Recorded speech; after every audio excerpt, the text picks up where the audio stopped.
Imba hiya Yahweh. Oh ya. Zote hiya Yahweh.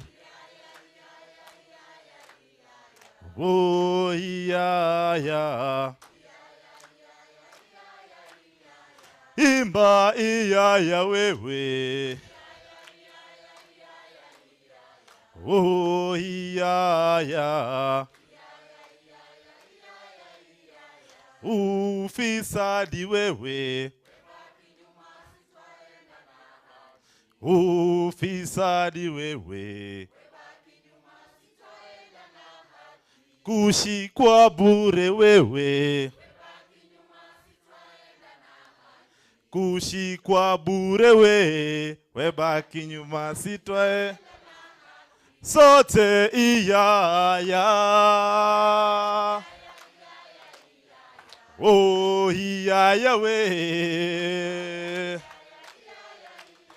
Simba iya Yahweh. Oh yeah. Viva comrades, viva. Let me teach you guys a nice song. Huh? It goes like this, because we are part of the movement. Sindio? Movement itasimama. Movement itasimama. Na Zakayo atapita, lakini movement itasimama. Movement itasimama.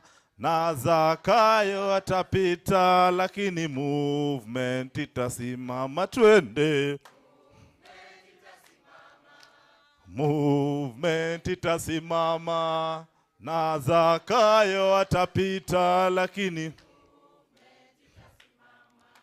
naye Kenyatta alipita, hata Moi akapita, na Kibaki akapita, lakini movement itasimama. Movement.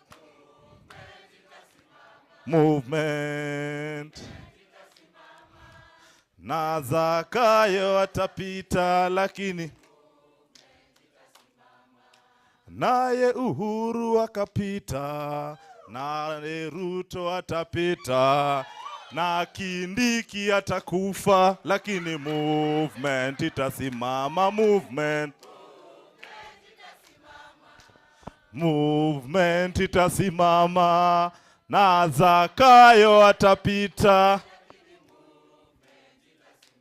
Movement itasimama. Na Zakayo atapita. Viva comrades, viva. Tutatangaza uongo wa Zakayo kwa mataifa mbalimbali.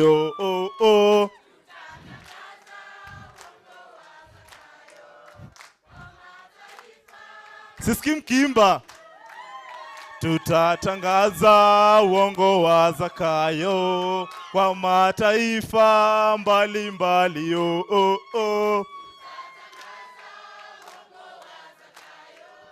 Kwa mataifa. Na Kisumu tuimbe tukashifu Zakayo. Na Kisumu. Na Nakuru tuimbe tukashifu Zakayo. Na Nakuru. Hey, tutatangaza mauaji ya Kindiki kwa mataifa mbalimbali.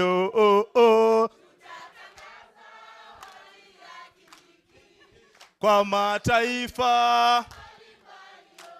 Na Mombasa tuimbe tukashifu Kindiki. Na Mombasa. Na Mombasa. Na Mombasa. Viva comrades, viva. Tio. Tio mama tio. Tio, mama, Tio. I have a message. Hey, a message. I have a message. A message. I have a message. A message. Hiraba bullet. He bullet. Hiraba bullet. Hey, he bullet. Hey. Hiraba bullet. He bullet. Tear gas. Cigarette. Hiraba bullet. He bullet. Hey, 90 degrees. Hey, degrees. Hey, 90 degrees. I'm not saying that. Let's go. Hey, 90 degrees. Hey, degrees. Hey, 90 degrees. Hey, 90 degrees. Viva, comrades, viva. Wanyamazana siya yabo. Wanyamazana bubute. Wanyamazana siya yabo. Wanyamazana bubute.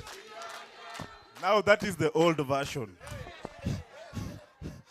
Viva, comrades, viva. That is the old version. We have a new version. Tuandamane vijana o vijana. Tuandamane vijana o. Viva, comrades, viva. Breathe in and out. Breathe in and out. Because you're about to dance. You have not danced. So you people didn't wake up to go to the gym, huh? We're going to do this, huh? Viva, comrades, viva. Forward with the struggle, forward. Forward with the struggle, forward. A luta continua. I can't hear you. A luta continua. Against what? Against what? I can't hear you. Against what? A luta continua. A luta continua. Against what, comrades? Against what? I can't hear you. Against what? Tuandamane vijana o. Vijamane vijana o. Tuandamane vijana o. Vijana. Tuandamane vijana. Na ukicheza we toy toy toy si. Ukicheza vijana we. Let's do the whole version. I think you understand the whole version more. Sindio? Viva, comrades, viva. So when I say, uko nyuma, kuna mali, iko tabu kidogo. So nikisema, tina si hamba le toy toy toy, siyaya, wanyama za ile toy toy toy. Let's try. Tina si hamba le toy toy toy, wanyama za ile toy toy toy. Viva, comrades, viva! Organize, organize, organize. Organize to take power. Organize, organize, organize. Organize in Marsabit, organize in Kisumu, organize, organize, organize. Organize in Kisumu, organize in Nairobi, organize in Mombasa, organize, organize, organize. Viva, comrades, viva! Viva, comrades, viva! Wanyamazana siya yabo. Wanyamazana siya yabo. Wanyamazana siya yabo. Wanyamazana bubutebo. Tina si hambale toy toy toy. Wanyamaza ile toy toy toy. Tina si hambale toy toy toy. Wanyamaza ile toy toy toy. Wanyamazana siya yabo. Wanyamazana siya yabo. Wanyamazana siya yabo. Wanyamazana siya yabo. Hai, tina si hambale toy toy toy. Wanyamaza ile toy toy toy. Amandla. Amandla. Maibuye. Maibuye, when I say Maibuye, you say iya Africa. Maibuye. Taimba wimbo wa mapambano.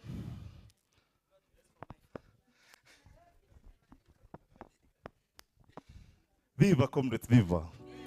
I hope we all know wimbo wa mapambano, sindio?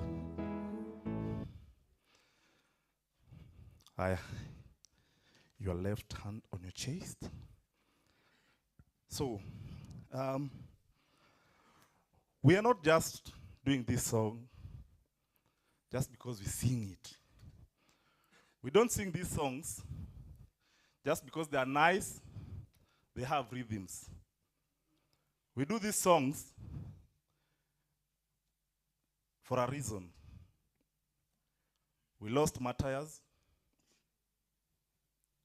Hii serikali ya wezi na majambazi iliweza kutupokonya vijana wetu. Viva comrades, viva. Viva. Na lazima tuweze kuwakumbuka. Na lazima tuweze kuambia serikali ya wezi na majambazi kwamba sisi tumejipanga. Sijasikia mjajipanga. Tumejipanga, si ndio? Na ndio tupeleke serikali ya majambazi nyumbani. Lazima tuweze kuorganize. Organize to take power. Kupigwa na kupokonywa maisha hakutatuzuia sisi wananchi kunyakua uhuru wetu na haki ya jasho letu na haki ya jasho letu. Tumekataa kupiga magoti mbele ya wauaji. Bila shaka sisi pia ni watu, hali ya utumwa tumeikataa. Hali ya utumwa tumeikataa. Tutanyakua mashamba yetu, tupiganie uhuru wetu, tuikomboe elimu yetu, utamaduni na viwanda vyetu, utamaduni na viwanda vyetu.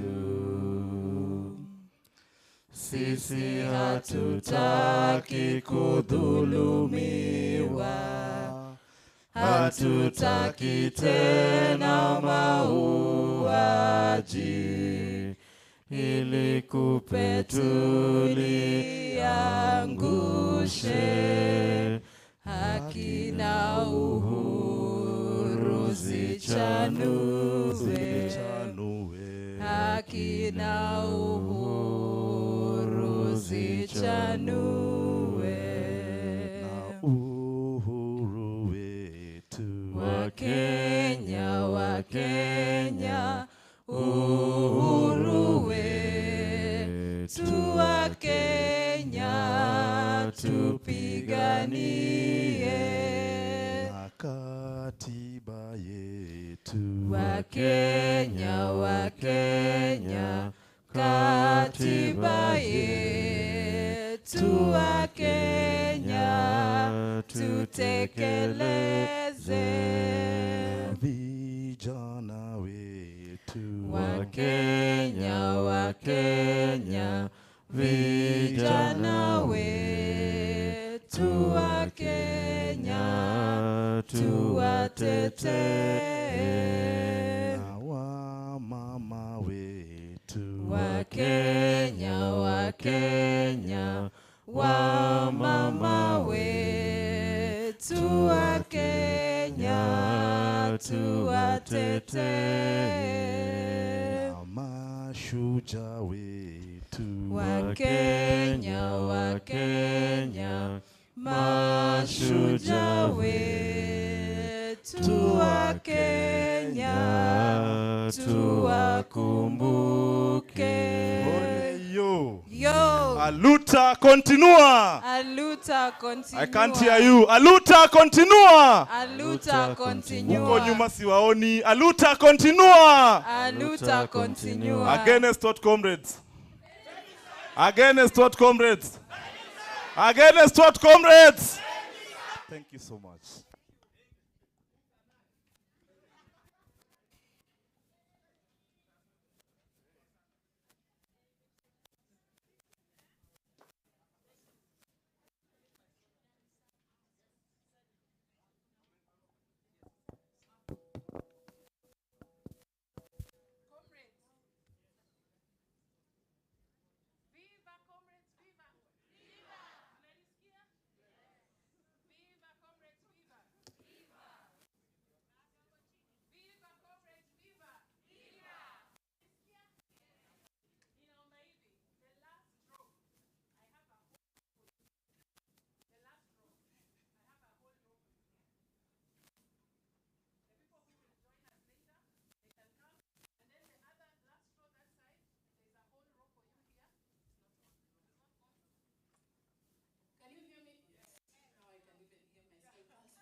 Viva! Viva! Viva to all the women human rights in the room. Viva! Viva! Viva, comrades, viva! Viva! We are here 9th year in a row. Congratulations to who? To all the human rights defenders in the room. We have made it. 9 years later, we have come again to number one, see how we have been keeping through the turmoil, especially in 2024. Number two, we have come to meet new comrades from all the areas of this country. And number three, most importantly, we have come to build our capacities in different areas to understand how to better our work. Are we settled? My colleagues, I'm kindly requesting if we can have the AC on. We are just from a gym session and we are really sweating. There's water somewhere. If we need, there's water at the back. There are still seats here, please. The ones who will join us, they will come and get the front seats.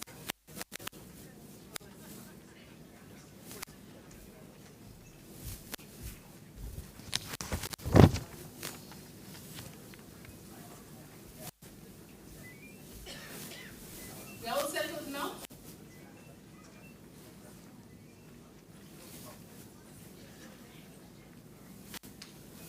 Thank you. We are good now.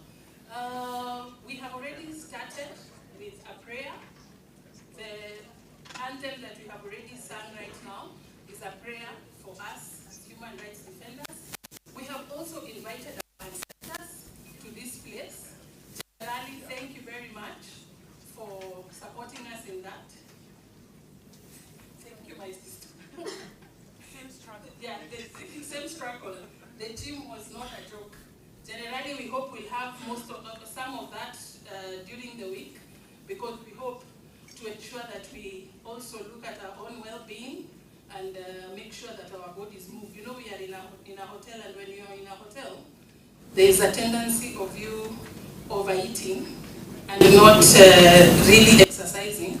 So generally, please, if we get out of this place with few kilos, you are to blame. Okay? Good. We are here for the 9th Annual Human Rights Defenders Academy. This is a very big milestone for the Defenders Coalition and also for us as human rights defenders, because you will agree with me, it is not easy to sustain such an incredible organizing for 9 years straight.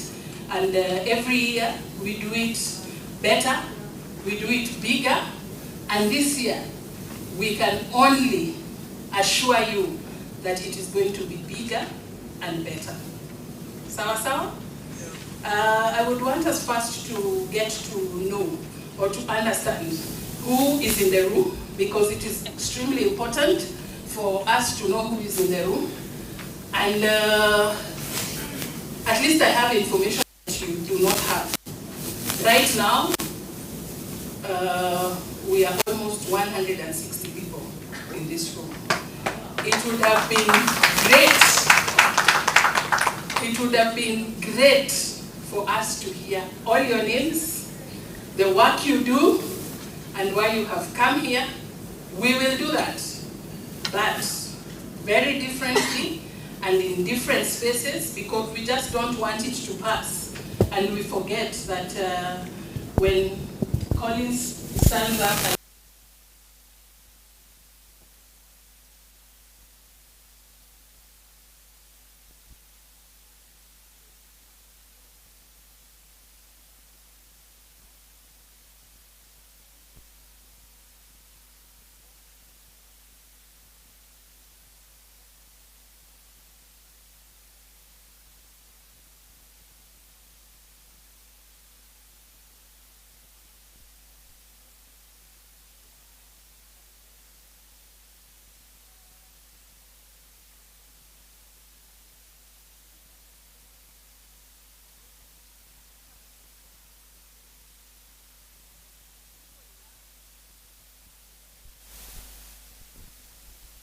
and therefore, do not let me down.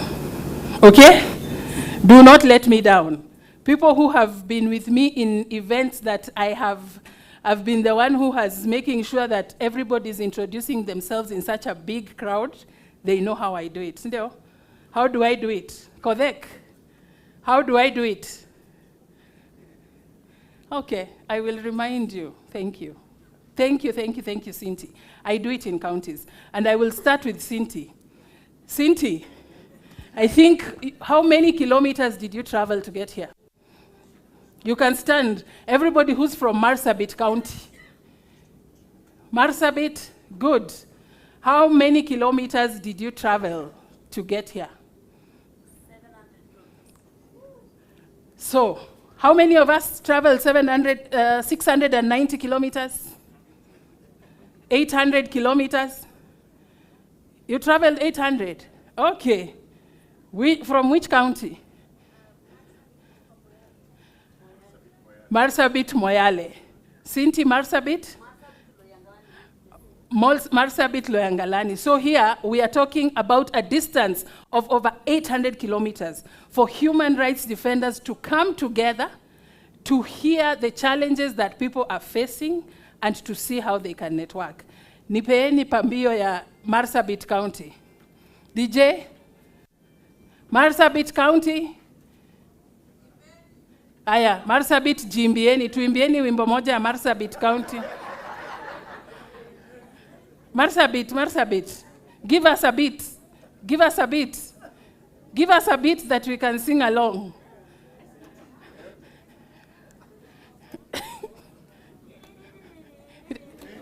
Tuwasaidie.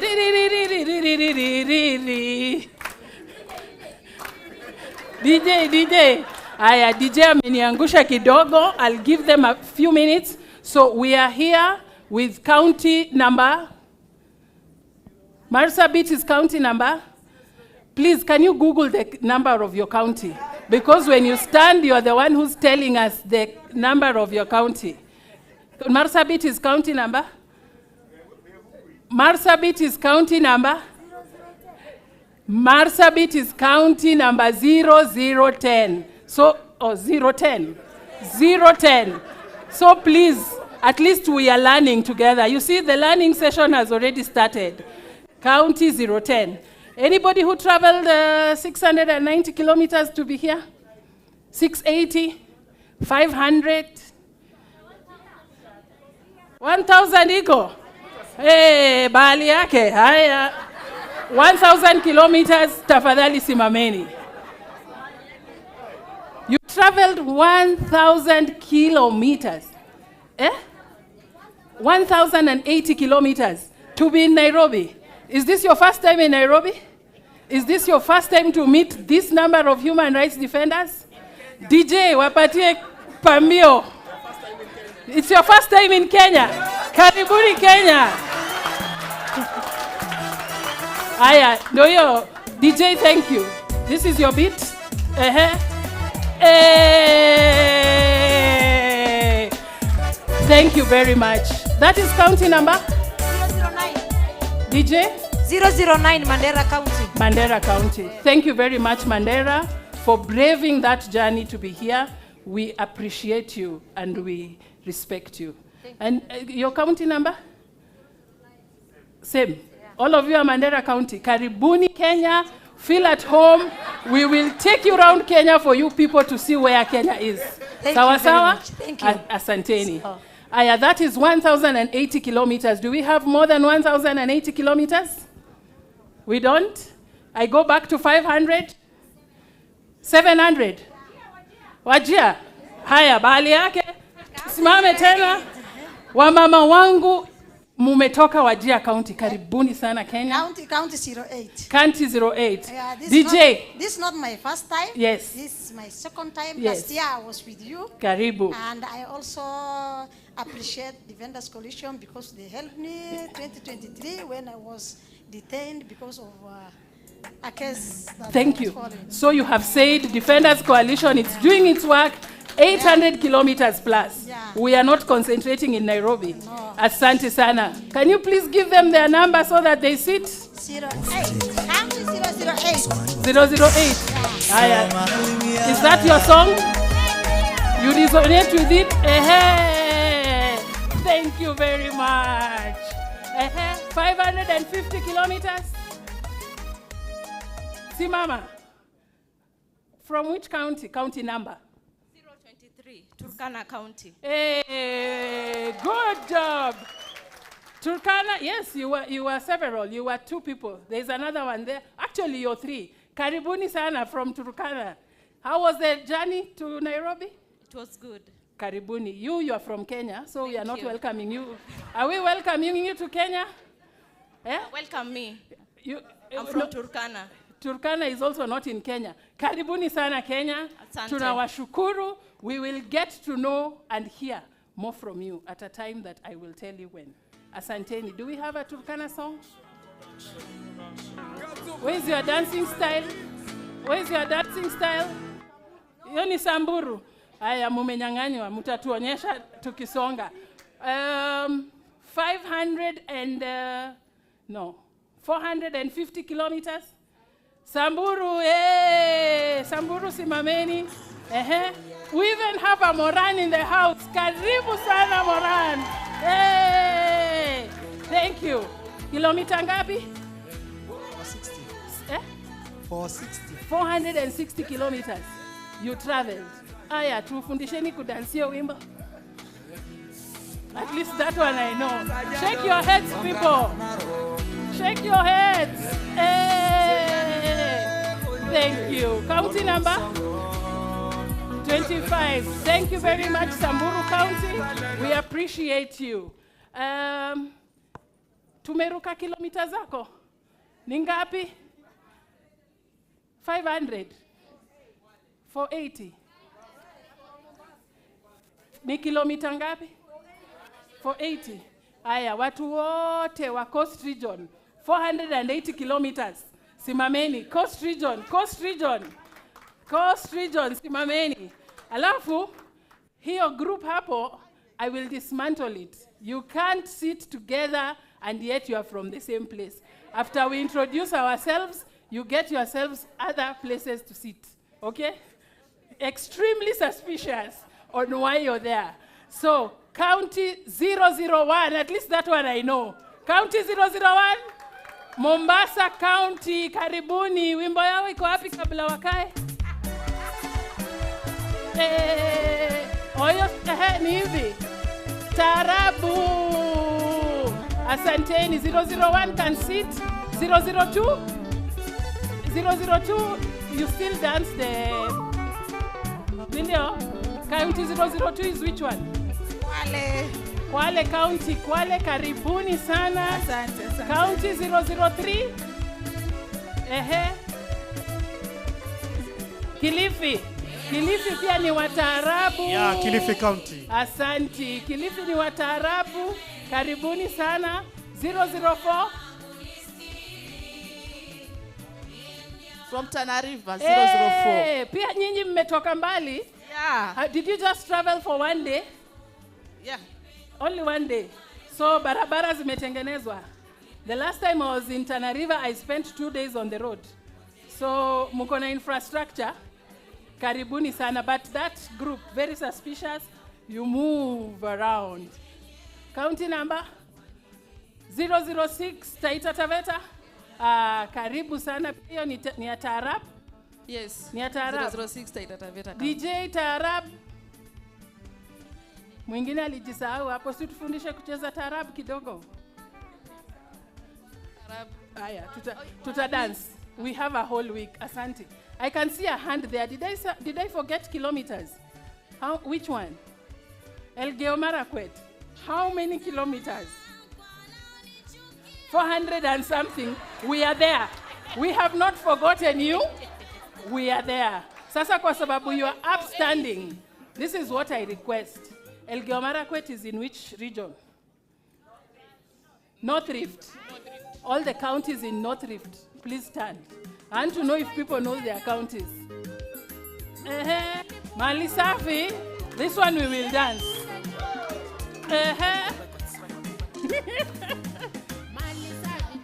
How do we?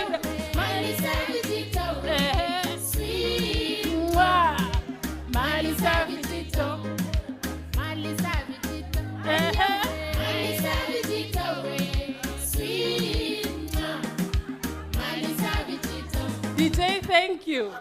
Thank you. North Rift, karibuni.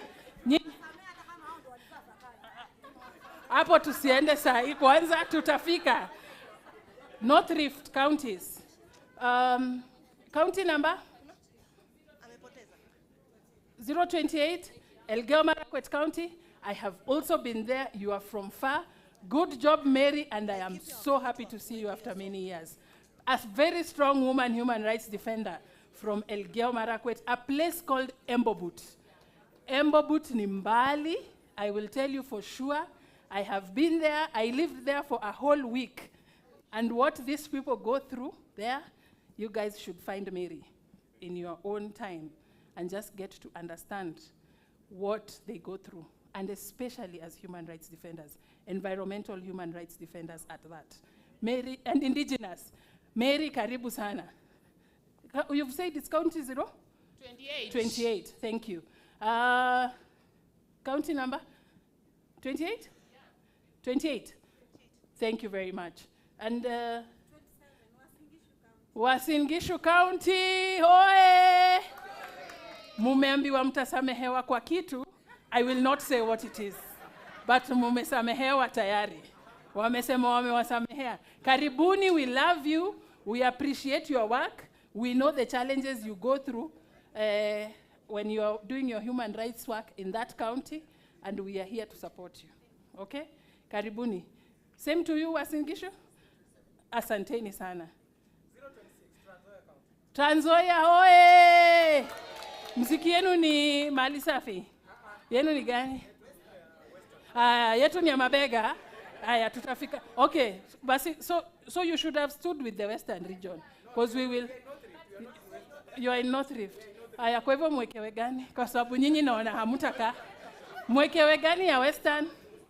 Tushake mabega na gani? You know, Murina Wanje. Aya, tuwekeni. You know, I'm also from Western region, so I can shake my. Aya, DJ, mukata.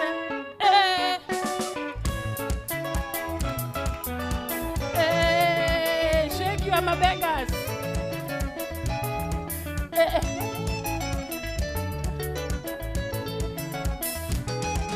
Mukangala uli buza nuli musumba nomba mukangala wenyangauri. Aya, asanteni. We will dance. We will dance. Thank you, DJ. We will dance. And county number 030, Baringo. Baringo is in North Rift. Karibuni sana.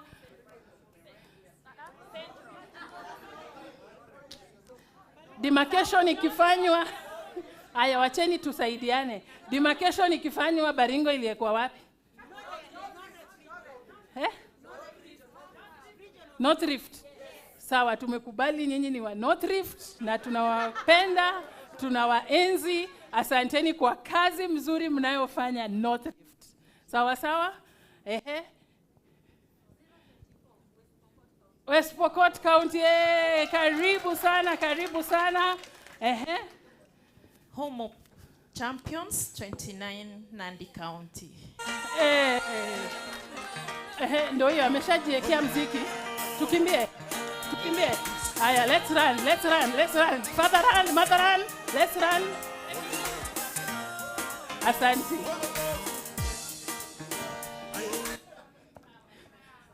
Oh, sorry.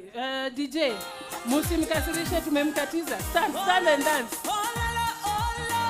Mea kusego. I fix my eyes on Jesus. No more turning back.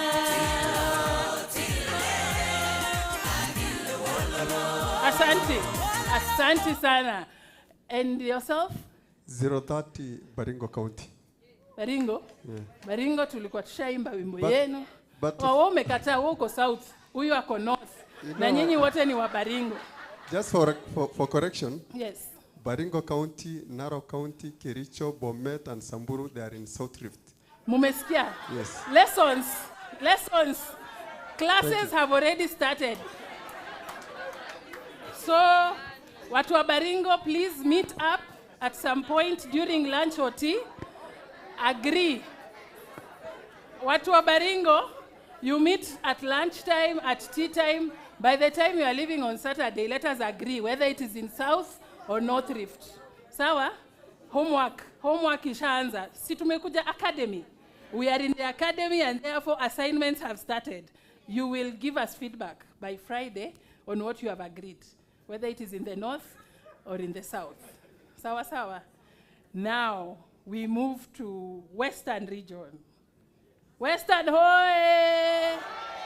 Western hoye! Musimame tuwaone. Watu wa Ingo, watu wa Kuku. Ehe. Twende. Agane sichongo, agana swele, agane zindubutswa. Mabeka. Twende mama, Twende. chungene na bandubo usaba. Ehe. Yanza welinde mama, Siwaoni. And if you feel like dancing and you are not from Western, you can stand. I'm from here, so I'm biased. Twende.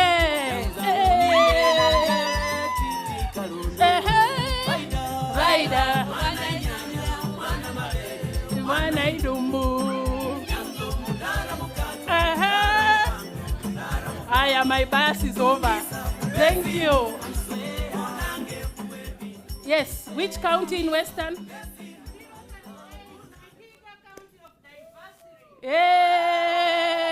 Vihiga, karibu sana. Asanteni for the good work you do in Vihiga, and especially for women human rights defenders. Thank you very much. Yes? Yes, same here. Vihiga County is number 038. Asanteni sana. The Green Jewel, 037, Kakamega County. Hey, now that is my county. Now we are home. Asante sana. I didn't even know it's the Green Jewel. Now I know. Academy, we are really, really learning. I didn't know, and it's my county. Green Jewel. Thank you. 039, Bungoma. Bungoma. Karibu sana from Wheelbarrow County. Nikubalishe. Dayakumba, you ask me for the wheelbarrow story, I will tell you. Yeah, I will. During tea break. 039 Bungoma County. Karibuni sana watu wa wheelbarrow. We hope things have changed there. They have. Mumeleta activism. Wako kwa flowers, okay. We will hear that story. Yes? 040 Busia County, neighboring Museveni. Karibuni sana. Even you're from... Thank you very much, Melvin. Now, we are from Western region. Our neighbors. Oh, sorry. I'm so sorry. Yes, county number? 040 Busia. 040 Busia. Asante sana, karibu, tumekukaribisha sana. Neighbors wetu, Nyanza counties. Software. Kwa nini naona watu wa Nyanza wamekaa hapa? Nyanza, I can see you people seated. They are taking their time. They usually take their time. You just don't show up. Kodek, you just don't show up. I hear, Nyanza, they learn. You learn. Slowly. We are not sweating. Tuko tu pole pole. Aya. Kepta, we are waiting for you to stand up.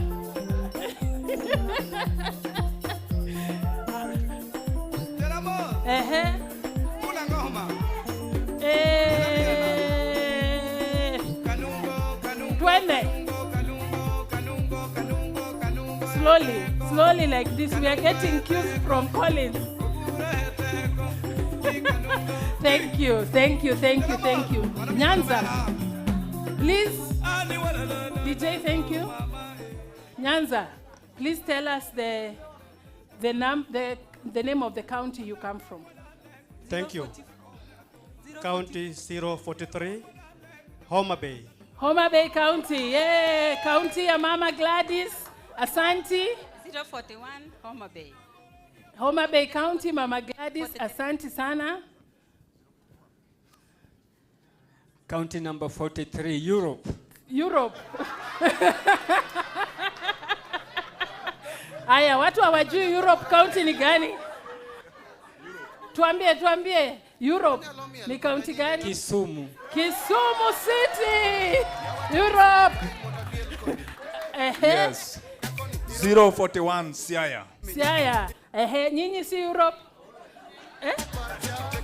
Ni part of Europe. Asante. The Gloria is here? Oh, no, you haven't said your county. Hello, 044, Migorai. Migorai. When you go to your constitution to look for that county, please look for Migori. You will not get Migorai. Thank you. 045, the cradle homeland of Kisii County. Hey, Kisii, Pius. Maranatha.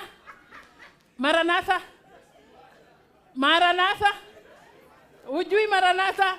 Uone Pius ako pale nyuma atakwambia hiyo ni gani. Karibu sana from Kisii County. 046, Nyamira County. Nyamira pia nyinyi ni wa Maranatha. Karibu sana. 045, Kisii County. Karibu sana Maranatha. 041 Siaya County. Siaya, you're most welcome. 046, Nyamira County. Karibu sana from Nyamira. Are we done with Nyanza? Now I go back to the other side. There's still one. Oh, sorry. 044, Migori County. Karibu sana from Migori. Oh, Migorai. And comrades, I would encourage you to come and sit here. There are some few seats here. Please don't struggle.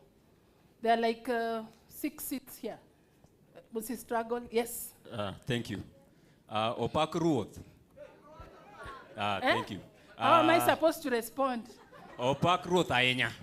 Opak Ruoth Aenya. 044 Migori County. Migorai. Viva. Karibu sana. Comrades, please come. 6 of you. There are seats here so that we don't struggle. Okay, I'm done with Nyanza. Oh, your hand is up. Kilometers nimeanguka. There's a hand there. Sorry? No, I'm coming there. Nyinyi mko Nyanza bado tunamalizana na watu wa Nyanza. Nyanza, we are done? South Rift. I have been told I'm not done with Nyanza. Nyanza is done with me. Kepta. Kepta, I have heard. Nyanza, you are done with me? Now I go back to my people in the north. Nyinyi mumenisumbua kidogo. Northeastern region, apart from the number of, for those who we already had, the extremely many kilometers. So I am looking at, wacha nini siwakumbushe, Northeastern, apart from Mandera and Wajir. Simama. Bali yake. Garissa. Ni Garissa peke yake. Nyinyi ndio tulikuwa tumesahau. Nyinyi mwekewe wimbo. Hebu tu dance ya Garissa. Na nisi dance kuwaliko. Nyinyi ndio mudance kuniliko.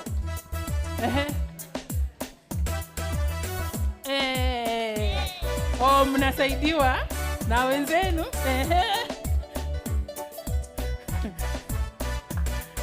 Ahmed, I can see you are really in support. Thank you very much. Asanteni sana. Garissa, county number? 007. 007. Yes. Mumechukua siku ngapi kufika hapa? Siku moja. Siku moja yote. Ikaisha? 6 hours. 24, 6 hours. Ai, pia nyinyi mko na SGR? Ama nini lifanyika? Garissa is near to Nairobi, but we have to go through a lot of checkpoints. Oh, they have to verify our IDs for us to come to Kenya. I have had a very senior comrade here saying something very useful. We will challenge those checkpoints. We should, and we will. We are here to bring change, right? The change will start with us. Checkpoints must go. Checkpoints must go. Checkpoints must go. Good. Garissa? Yes, from Garissa. County number? 07. Thank you very much. Okay, thank you. Isiolo? Isiolo, you guys are not in the northeastern side? You're Upper Eastern. Okay, Upper Eastern, simameni wote. Najua mko wengi. Upper Eastern, oh no, Lower Eastern ndio wako wengi. Oh, you're also in Upper Eastern. Okay. Okay, Isiolo, I have here and there. Okay. Good morning, everyone. Isiolo is county number? 011. Aya, guys. 0111 is which county? 0111 is Isiolo County. Thank you very much. Asanteni 001, karibuni. Now we go to Lower Eastern. Lower Eastern. I'm seeing people seated and they should be upstanding. Lower Eastern. Cambodia. Cambodia people. You have forgotten your counties. Should I start naming them for you? Thank you, DJ. Cambodia people. Nova. Nova.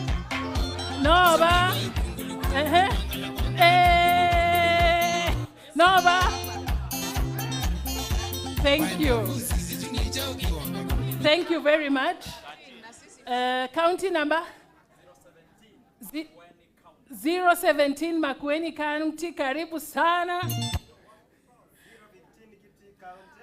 Kitui County 015. 014 Embu County. Kitui muko huko. Oh, karibuni sana. Tumewasikia. Thank you for the entrance. Yes. Aya, wapatie mziki waingie nayo basi. Aya, kujeni. Rachel, your seats are here. Karibuni. You have to walk in style. The seats are here.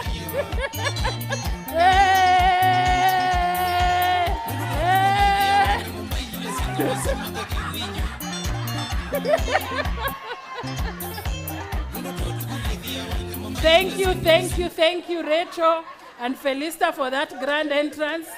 You can have your seats. 0017. 014 Embu County. 014 Embu County. Embu County. Watu wa Embu makofi! Watu wa Embu makofi! Amuna wimbo yenu? Nyinyi, we will give you 10 minutes. Amuna wimbo? Tutatafuta. We are here for a whole week. We will look for that. Pia wewe Embu? 013 Tharaka Nithi County.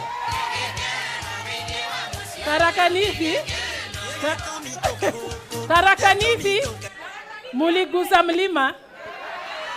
Tharaka Nithi muligusa mlima. Tunawaona. Karibuni sana. Tunawashukuru. Si nimemaliza? Sijamaliza? Nimewajua, nimeshawaona wote. 015 Tharaka Nithi wa kugusa mlima tutazungumuza. Si ndio? Mlima iguswi hivi. Sorry? 016 Mayakos. Machakos, karibu sana. County 016. Kaliani in the house. Asanteni sana. Makueni, I hadn't seen you. Asanteni sana, karibuni. 017 Makueni County. 015 Kitui County. Asante sana. Ehe. Umeona mwenzako?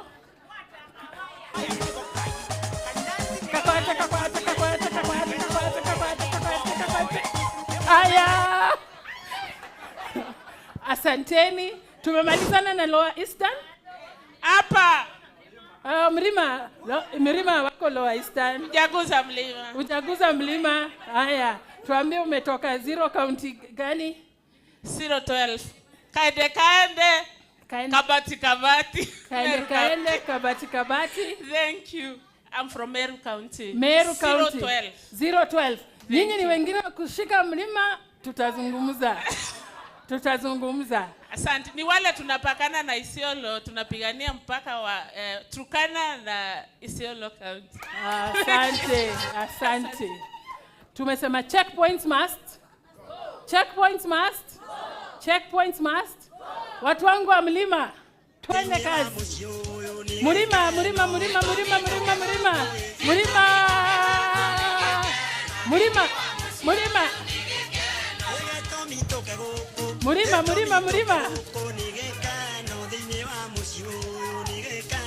Ehe.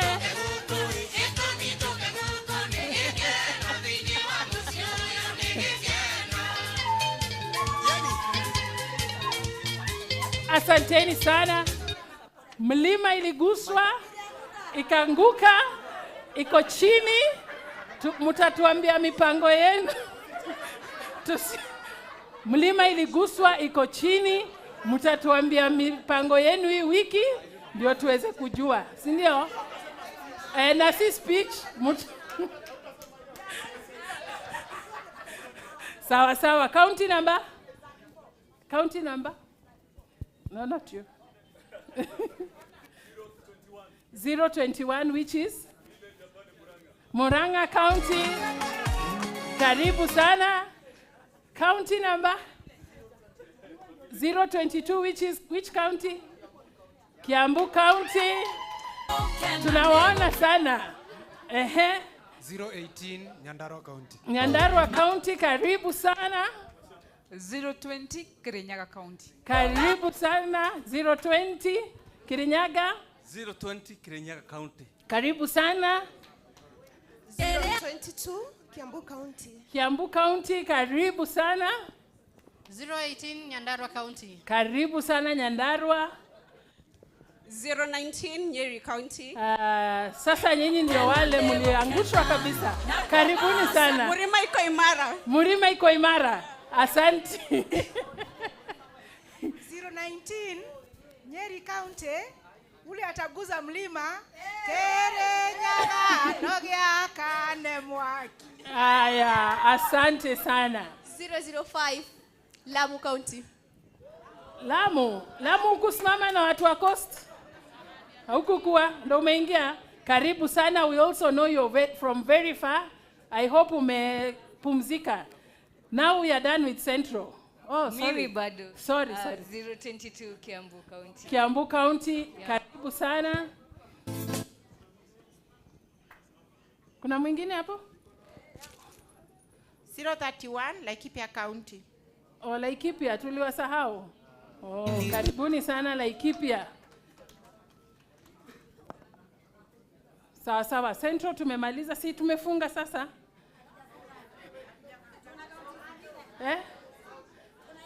South Rift. Haya, South Rift.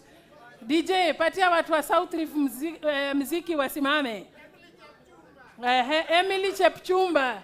Wameitisha Emily Chepchumba. South Rift, you can all stand. They are upstanding. Wanawaekea. Emily Chepchumba. Ndio hiyo.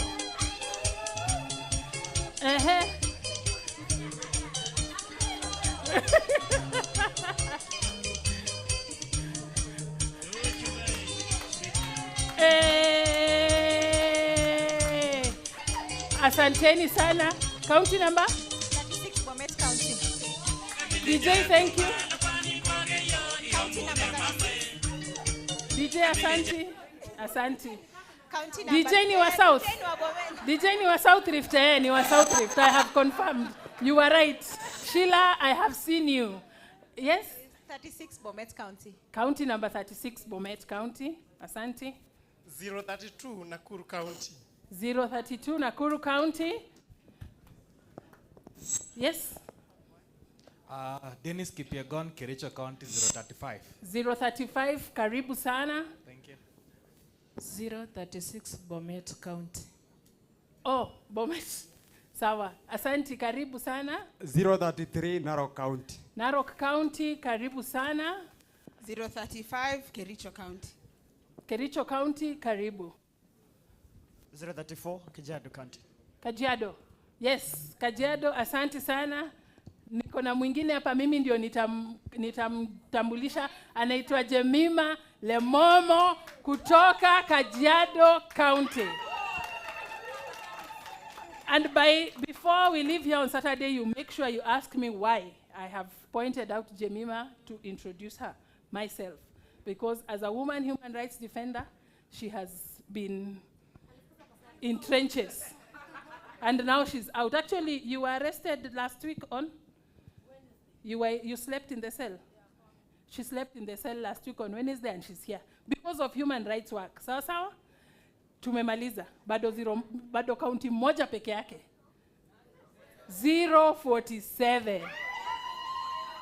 Those of you who work and live in county 047, ndo hiyo yenu. Mumekewa. 47, if you work and live in 47, I'm not seeing my colleagues. I'm not seeing my colleagues. Amuka nayo. Munaonawa. Munaonawa. Amuka nayo. Anguka nao itabaki maflona nayo. Anguka nao koko single for now. Dagi mdagris mteja party. Anguka nayo. Aya. Asanteni. Asanteni sana. County 047. You people have a story to tell us, but this is what I will request. If you are representing County 047, not because you were actually invited to attend the academy, you remain upstanding. The rest of us who have already stood in Kitui and other Cambodian counties, you sit. But those ones who are here because they are representing Nairobi County. Kina nani? Melvin here. Melvin, karibu sana from HK Sai. Atatuambia at some point hiyo ni shirika gani. Thank you, Melvin.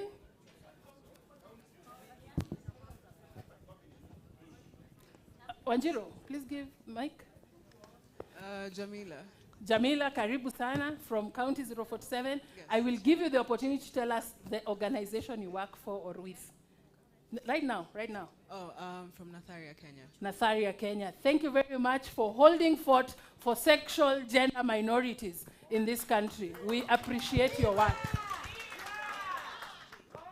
Long live! Long live! Pussy power! Good morning, everyone. Nini, I'll call you out of order. Yes? Good morning, everyone. Good morning. My name is Hara Gong. I work at the Law Society of Kenya. Thank you very much, Law Society of Kenya. Oe! You guys have held us down as Law Society of Kenya. You have held human rights defenders in this country down. We thank you. We appreciate you. Asanteni, and pass our regards to the President. And tell Madam President we are very proud of her. And you as well. Thank you. Now we are done. Oh. My name is Roger Soduor. I work for Ghetto Radio. Hey, Ghetto Radio. Thank you, thank you, thank you. Thank you for highlighting all the human rights violations that go around this country, especially at the grassroots level. We appreciate you for highlighting those, and we appreciate the work that you do. Gloria. Who has that mic? Because I want to switch it off. It's generally. You are forgetting Mukuru. Mukuru is a county of its own. County number? We are a country on our own. Naitwa Millian, natoka Mkuru Community Justice Center. Asante Lilian. Tulishagawanywa Millian. Millian. Millian, asante sana. I know the issues and pressures that are in Mukuru. Guess what? We will have an opportunity to dissect those. Sawa? Anybody else who feels that nimem sideline, apart from Felista and Rachel. No, time here ijafika. Rachel and Felista Mukosawa. Asanteni. Now, I know time has really gone. I now need to get to the official bit of this program because it is important, number one, for us to know who is in the room, and we have known who is in the room. And I was very intentional when I made sure we do not stand and introduce ourselves by names. Because I just don't want you to stand and say your name and people don't know you. And this is what we are going to do throughout this week. From the moment we have breaks, from the evening, please go to someone who you do not know, get to know them better. Apart from their name, you are a human rights defender. Everybody who's in this space right now is a human rights defender. Get to know more about them. So there is always more behind the names that we share. And I didn't want us to degrade that. I want you to know the names of these people by yourselves, network amongst yourselves, get to know what are some of these issues that are happening in these counties that are not matching that are matching with the counties that we are in, and there are issues that when we come together, we are able to see how we can work around it. And then number two, this is an academy. Therefore, by Friday, all of you would have met in different classes. Sawa sawa. So at the end of this sitting, you should not have known 100, you should have known more than 120 people, because the academy itself has 120 people, so therefore you do not have any excuse for not knowing 120 people by the time you leave here. We want to increase your wealth. Sindio? Wealth in the sense that you are going back home having networked with a lot of people within 1 week. So phone book zenu zijae, and I hope they have enough storage for you to be able to save numbers and network. So we are going to move to the next part of the program, where we will have one of us who is a woman human rights defender and has been doing great work when it comes to poetry. She has done, Monica has done a lot of work on, she's a human rights defender and an award-winning activist in Africa. She creates unique fusion of art and activism that brings awareness, healing, and hope on overlooked issues like police brutality, governance, gender equality, and mental health. Through her thought-provoking and emotional changed works, she seeks to inspire, change, raise awareness on pressing social issues, and amplify marginalized voices with deep commitment to empowering women and girls, especially in Africa. Bene 3 uses her platform to advocate for equality, accountability, and mental well-being, creating art that not only challenges societal norms, but also fosters healing and unity. Bene is going to give us one of her pieces right now for like 2 minutes or 3 minutes, just for us to be energized before we move to the next stage, to the next point. Bene, please, the stage is yours. Hello. Hey jamani, acha niwaambie kitu kabla nianze. Iko mtu ambaye like every day huwa namfikiria, si kwa ubaya. Anakia kwa kichwa yangu Zakayo. Unalala, unaamuka, unafikiria, unashinda jamaa anashuka lini? Unashuka lini? Okay, I have a piece called Shuka Zakayo. It's among the piece in my album. I have an album called Beyond the Eye. I'm releasing it next week. Yeah. If you like the piece, you snap. If you don't like it, you snap harder, okay? Aya. Ni mti gani Zakayo amepanda juu ikatiki? Aim ni kufanya Shukejo akiendelea kucount top anazidi kubring more damage than good. Inchi anaiongoza kwa giza na tuna Kenya power. Ni innocent people in this country wanazidi kubleed. A lot of youth wana dead na etiana leader. Hakuna tu amechukua sorry my bad ananga clue. Vijana ya boda boda na mama mboga aren't proud of their choices, but si yeye alikuanga their guru. DJ, okay, let me start. Ni mti gani Zakayo amepanda je katiki? Ni kufanya Shukejo akiendelea kucount top anazidi kubring more damage than good. Inchi anaiongoza kwa giza na tuna Kenya power. Ni innocent people in this country wanazidi kubleed. A lot of youth wana dead na etiana lead. Sorry ananga clue. Vijana ya boda boda na mama mboga aren't proud of their choices, but si yeye alikuanga their guru. Nikiweka Biblia chini nitaanza kazi. Umetafuna sana mkute mayo jaba ziendani. Apart from unga na fertilizer nini ingine utajibrag nayo kundani. Wakenya wamechoka na your lies. Manifesto ilikuwa nini na uitumii? Hivi sasa unajiona uko juu ya katiba hivi mbona uitii? Tunaona una lounge lakini vitu kwa ground ni different. Wewe ni mtani. By that slogan yako ya hustler ikuanga funny. We have been living in the dark for too long na this time hatuziwi woga. Wewe fanya kazi hatuhitaji ahadi zingine hizo zimetosha. Nimezaliwa kwa prayerful country na kasisi ni amri jeshi mkuu. Tunaishi kwa imani hakuna kazi na nazidi kupreach huku. Bible inasema we give and practically and lead by an example. Si hata JKIA alitaka kumpa Adani. Wazee wetu walinyakua shamba kwa koloni tuje tusipoteze kwa land grabbers. Wanasema kuna dui mbaya kama sifa imefanya Wakenya wameibika na kupata tabu. Sometimes I doubt kaniko kwa democratic country because democracy is not practiced here. Enye tuko nayo ni rutocracy. The devil came to us with a wheelbarrow pushed by the church, and now I'm certain that Judas Iscariot was a Kenyan and you can't convince me otherwise. Let me do this last piece. This piece is for Africa. Yeah.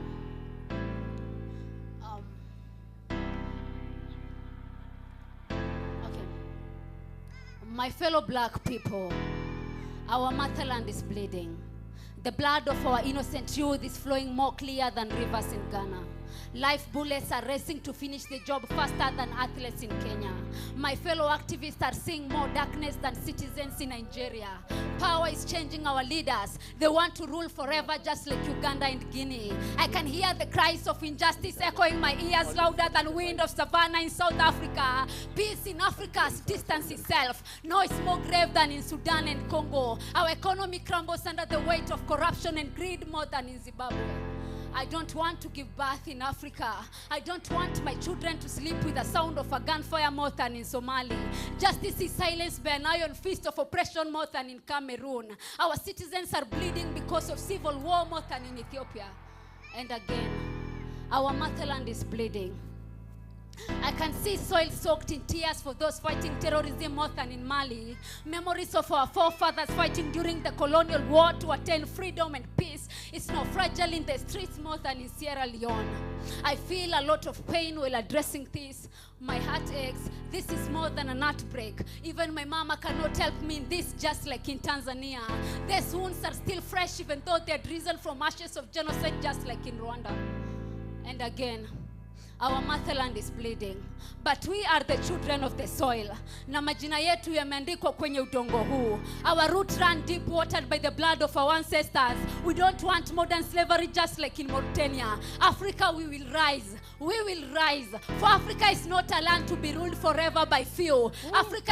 Because Africa is a land to be ruled forever by many. We don't want to rule. Okay, I don't know. Woo! Woo! For Africa is not a land to be ruled forever by few, but a land to be ruled by many. We don't want to be ruled by our oppressors. We need to free ourselves from any form of oppression, be it detention, neo-colonization. Africa, we need to be free. We will be free. Africa, oe! Africa, oe! Freedom is coming!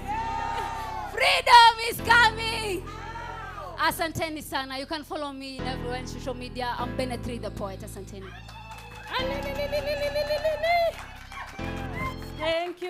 Thank you for that energetic poem. Spoken word, sorry, very timely, and the message is actually what we are going through now. So a few things, very practical issues, housekeeping issues. If you need to use the bathroom, you get, of course, out with the entrance that we used when we were coming in. You go straight, and they're on your left. If you have any issue, I have colleagues here who have a name tag with a green, with a white. Oh, you have to, Ahmed. With a white one, they will show you where you can go. And then if you have any issue, my colleagues are stationed all over the room and outside. Kindly, usichoke. There's water behind there in case you might need some to use. And now, drum rolls. The time we have all been waiting for. Drum rolls, drum rolls, drum rolls. I actually won't read this bio. I will let it come from my heart. My comms people really insisted that I need to read these things and all that, but this one, Obino, please forgive me, because I can't bring myself to read it. This is the 9th year of the academy, right? Viva! And we are going strong. The person I'm about to bring on stage right now is a person who has not only been through this journey for the last 9 years, but he has been in this space for the last 30 years. General. That is how comrades call him. He's a comrade that I'm sure if I was to ask this room right now how many people know him, I will have less than 5 people who do not know him, or it will be 100%. The person I'm talking about is none other but the executive director of the Defenders Coalition, which he had actually warned me not to say he's the executive director because of the following reasons. Kamau has been in the trenches. His name is Kamau Ngugi. How many of us don't know Kamau Ngugi? It's 100% Kamau. Kamau Ngugi. You're supposed to use this side. Oh. And you have come prematurely because we had something for you, but you guys can continue. Kamau is a human rights defender who has been in the trenches for over 30 years. Kamau has led movements across this country to make sure that human rights defenders' safety is there. This is Kamau when he's not in a suit. This is Kamau. This is Kamau when he still had a vision that one day we will all have our rights. This is Kamau in Madare, cooking for people who were displaced during the floods in Madare earlier this year. This is Kamau now in a suit when he's required to be in that suit. I would all want us to stand up and give him a standing ovation as my colleagues put his number as he... Nishuja, Nishuja, Nishuja, Nishuja, ndio maana tunasema Nishuja. Asante.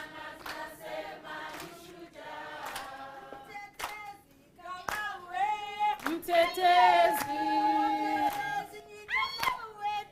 mtetezi, mtetezi,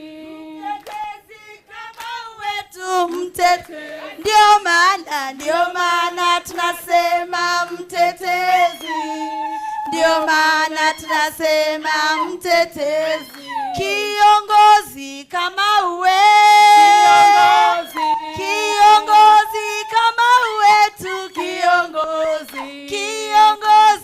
kama uwe. Kiongozi kama wetu.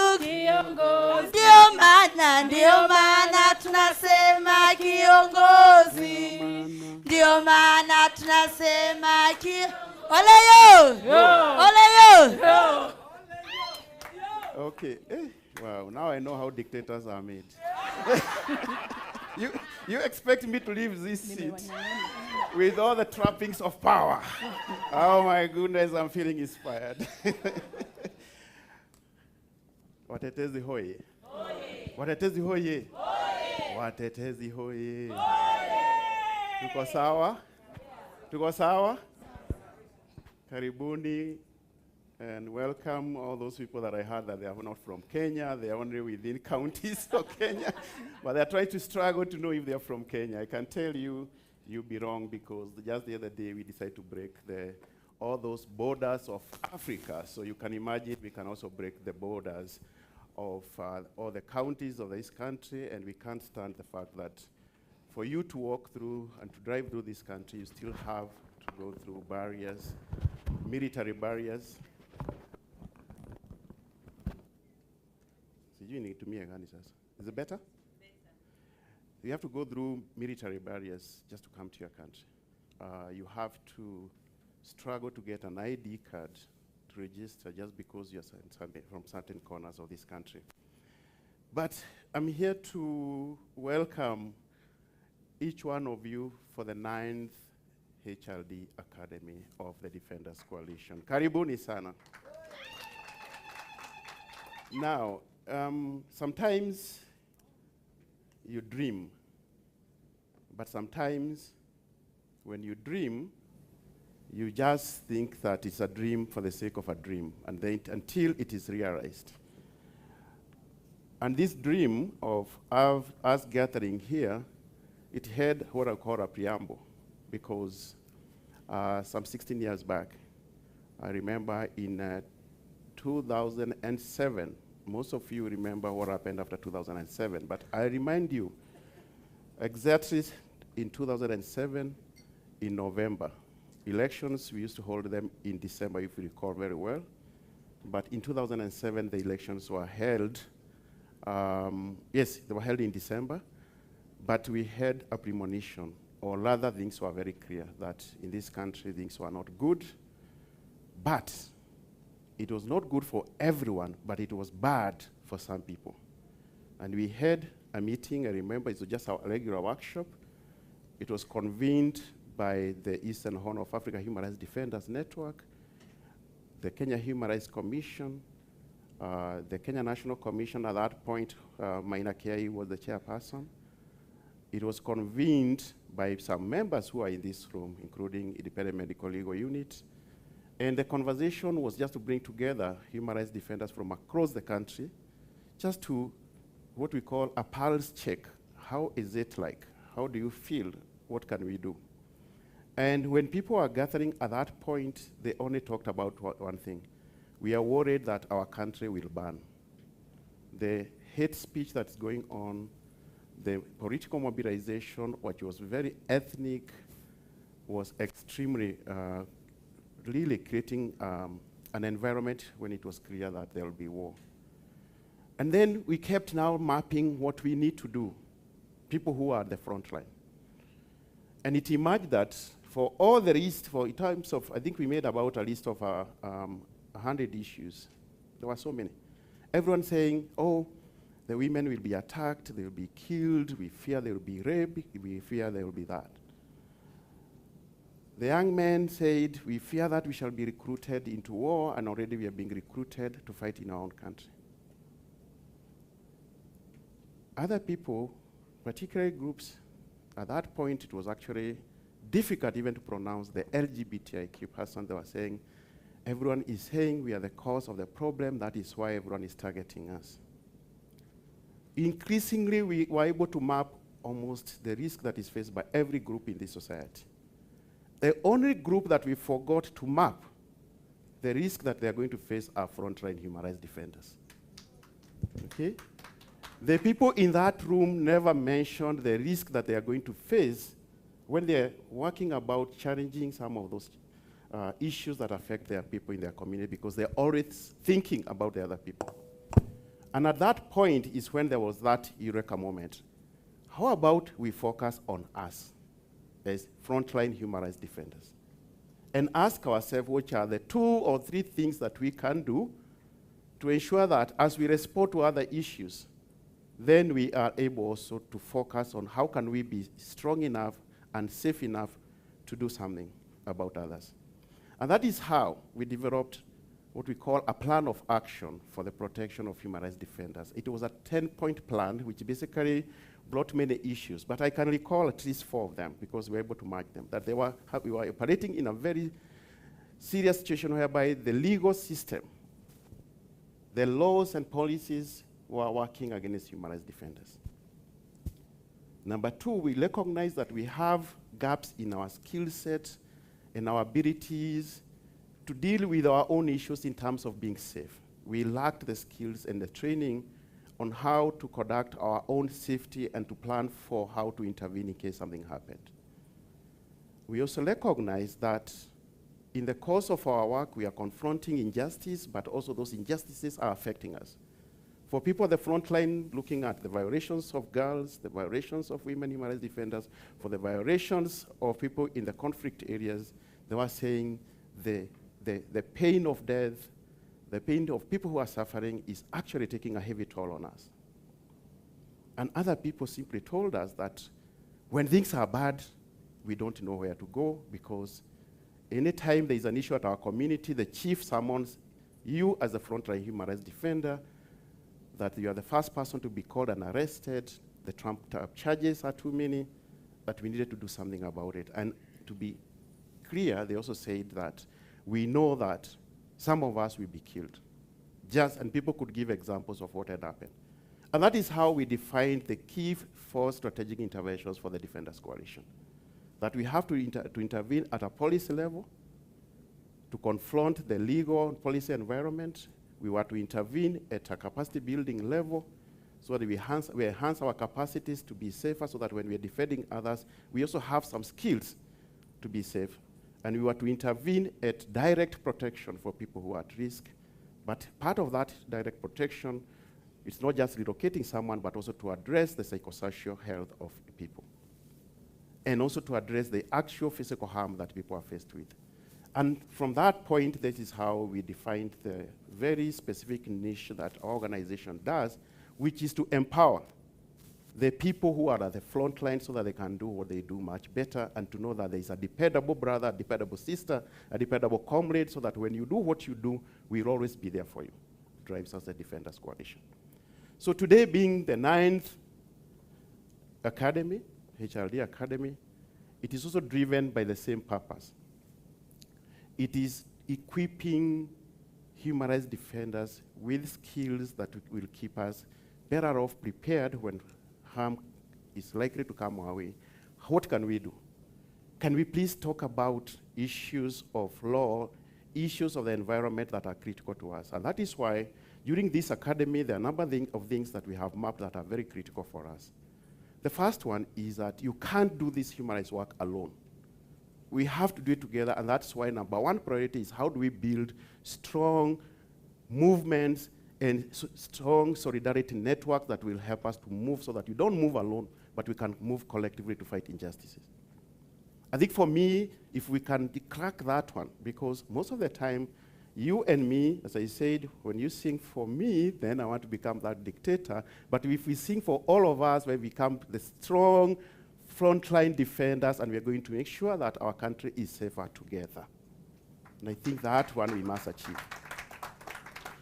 And then we have identified some other issues that are very critical to us, that we, for those particularly who have recognized the power of the ICT tools that we have, the technology has been very useful to us as people who have found it difficult now to put our boots on the streets to defend the Article 37 rights, becomes so difficult to protest. But we also identified that even that space online is very critical and we can use it. But I can also tell you that as we craft our ideas on how to do advocacy online, someone is busy ensuring that that space is unsafe. And I think I want us to prioritize on the need to ensure that the space in which now we are organizing, we are mobilizing, and we are doing advocacy online, that it is safe for all of us. And I think that is something we have to confront in terms of digital security to address the digital insecurities. But still, as we look at that part, also look at the opportunities that comes with it. As usual, when they started mentioning about AI, I was among the people who say, now what is this thing now? It's coming now to make sure that our work will be misrepresented. Someone will come and show up and say he's DK and he's not DK because I've just been developed by an AI machine. That was my fear. But today, I also recognize that we can also use the same advancement to advocate for our work and to do our work much better. So I think it's time also to have this conversation, and it will be part of the topics of the day. The other topics that are also very critical is to ensure that as we talk about the environment, it's not just about planting trees. Please, let's talk about recolonization of Africa, the recolonization of Kenya, through these shady deals that are being done, in which the communities here, the communities in Mandela, and communities everywhere where we have forests, where we have rangelands, they're being taken away. And all we're doing is just to sign off lease for 99 years or more. You have no clue what you're signing into. So some people are benefiting from what they're calling carbon credits, but you guys are just saying, okay, someone will build a school for us. How is assessing who knows the value of those credits? And if you, as human rights defenders, have no clue, what about the people at your communities? Please, let's not sit back and just lead and see what is so nice about what we are being told about. Please, let's interrogate. And my sister here spoke about how we had to go all the way to Merti just because she raised a concern that their land, being a pastoralist community, their land has been leased out. A few elders who have no clue what is going on promise some niceties, they put their thumb onto a paper, and voila, the land is gone. Just because she raised a concern that they were not involved, she was arrested. And this is, I think, the most dramatic story of arrest that has happened. Big men.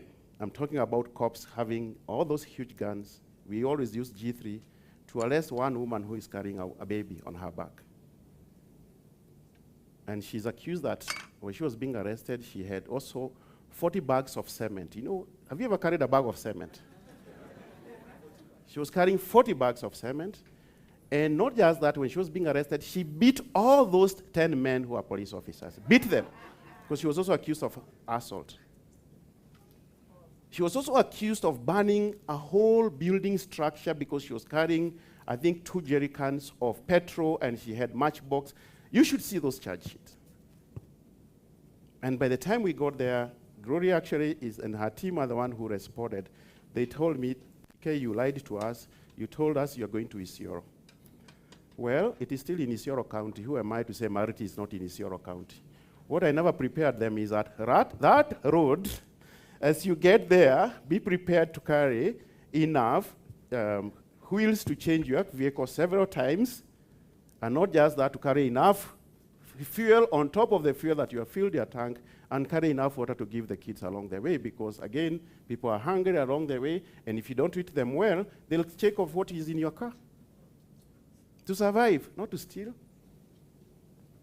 So that is the story of activism that we need to interrogate, because as Defenders Coalition, we'll continue jumping to where you are to come and do what we call fishing out. But why don't we be more progressive and do some work in which we start now confronting all those injustices that are happening just by signing off what has been agreed at international conferences and which you never attended. I think let's discuss the issue of environment, not just about planting trees. It's also about what the environmental justice and environmental rights in which people are affected. It is not the favors when someone comes and says, oh, we're going to build 2 schools and we're going to build a toilet. And then everyone starts dancing for them. It is no longer that. It's your land, it's your territories. Please, let's not allow recolonization. Let's have conversations. And there'll be more topics, but the most important topic for us to discuss, which is very important, is how to network. Now, this one will not be anywhere in the meeting. It will not be where you're going to have your classes. But networking is very, very critical. Because the people that are in these rooms have been selected because of the impactful work they're doing at the community level. And when I say that, I just mean what I said. There are people here who will tell you just that just because they spoke truth to power, they were targeted. Please ask them, how did you do it, because you continue doing it. And please, at this point then, allow me to make a very special mention, because 2024 has been a very challenging year. And I know that there are people who have done great work, and we need to stand with them and to also learn from them how they did it. Please allow me to start with the Gen Z protest. Hey! Are Gen Zs in the room? You know what happened? It has taken years to organize people to tell them injustices are wrong when they happen in your community, so that when people said enough is enough, it was a movement. No one called for it. It just happened that people were tired. And and you keep telling them, they'll say no. And if you continue doing it, they'll say even no more and louder. So please, let's recognize the great work of the Gen Z movement, because that was a nice work. Allow me to recognize in a very special way the movement of people that 2024 have been so difficult for them. And I say this because I'm using the statistics of people who have come for support to Defenders Coalition because of the violation that they have faced. People that are or are working with the LGBTQ community and sex workers. It's been a tough year. And every time, especially for people in the coast, people in Western, people in Northeastern, it's been such a challenging time. But let me say, if there's a movement that because of the injustices have happened now to learn on how to strengthen and to grow together, that is the movement. But you see, one of the biggest challenge I have as a human rights defender for many years I've worked is that we still are able to find within ourselves as members of the movement of human rights defenders and human rights defenders family, that we still ask ourselves, those issues that you're working on, I think I'm uncomfortable with them. How can you be uncomfortable with some human rights issues at this age and at this time? It is not an option. You have to defend all rights. Please, if we cannot do much, but at least at the end of the day, at the end of, by Friday, let's agree that all rights are worth defending. I want to recognize the Women Human Rights Defenders movement and the women of Kenya who are seriously confronted a lot of serious challenges. And for special mention, please allow me to mention the anti-femicide movement. Are we represented here? And of course, the Pussy Power movement. Are we in the room? Because if we don't challenge patriarchy, if we don't challenge the things that make you feel that you have more power over someone else, then how can you confront the economic challenges that we are faced with as a country? Why don't you start at home? Why don't you start in your own village by recognizing and appreciating your sister, your mother, your daughter, and the person who is next to you? How can you tell me that you're a human rights defender, but you're the same person who is perpetuating patriarchy? Honestly, I think these are things that we have to say, that it is impossible to allow your sister to suffer just because you have differences that you imagine are real nonsense. We can't stand this. Allow me to mention, in a special way, the persons that are working on the indigenous rights and environmental justice in this country. I mean, you've heard the distance that it has been covered, that you cover, but the most important thing, do you know how many times you have to respond to people who have to face multiple, not evacuation, what is the word for displacement from their own land and territories, even where judgments have been made by the African Court of Justice, and still people in Mau are not safe. The Ogieki of Mau and Maringo and the Ogieki are not safe. The people of Ebobut Forest, every time we have to go there, it takes how many kilometers to get all the way to the Ebobut Forest? But they have to, basically it has become the norm that we expect that they will still be kicked out, and then we have to respond, and then next the other year, and then the other year. Please, let's address all that. Allow me to mention the special work that has been done by the media, our journalists, and specifically women journalists in our spaces. And there is one particular journalist that will tell you for sure the pain of being targeted just because you are a woman journalist. Our sister in Nakuru, covering like everyone else covering the protests that were happening, and some idiot just decided to focus a gun on her and shoot not once or twice, but 3 times on one person, who is the same person who was helping her on what to wear, on what to do so that the tear gas is not too serious on you. It is very sad that when we are advancing just basic rights, like the right to information, the right of the media, that we still have challenges. I think we need to start with all these people, but you know, if I can, the list is endless. But having said that, I want to say as Defenders Coalition, we have not walked this journey alone, and we are so proud of the people that have stood with us. Allow me to start with the recognition of our civil society partners who are here present, and I mention them because you need to see them, because you need to partner with them. These are the guys, both at national and community level, that you need to work with. So that next time they come there, don't feel that, hey, Kenya Human Rights Commission, that Kenya Human Rights Commission. No, the Kenya Human Rights Commission is your commission. I want to understand that when you hear the Kenya Sex Workers Association, it is not that organization, it is our organization. Please allow me, because I might exclude if I start listing names. Please, if you're working for a civil society organization, please, if you could stand up, and they would like to recognize you. Mnaogopa.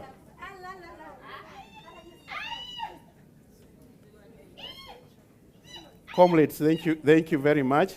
And I wish I could give the mic to each one of you just to say which organization, so that when they step out of here, please hold them accountable, because I want you to ask them, how are we going to network, okay?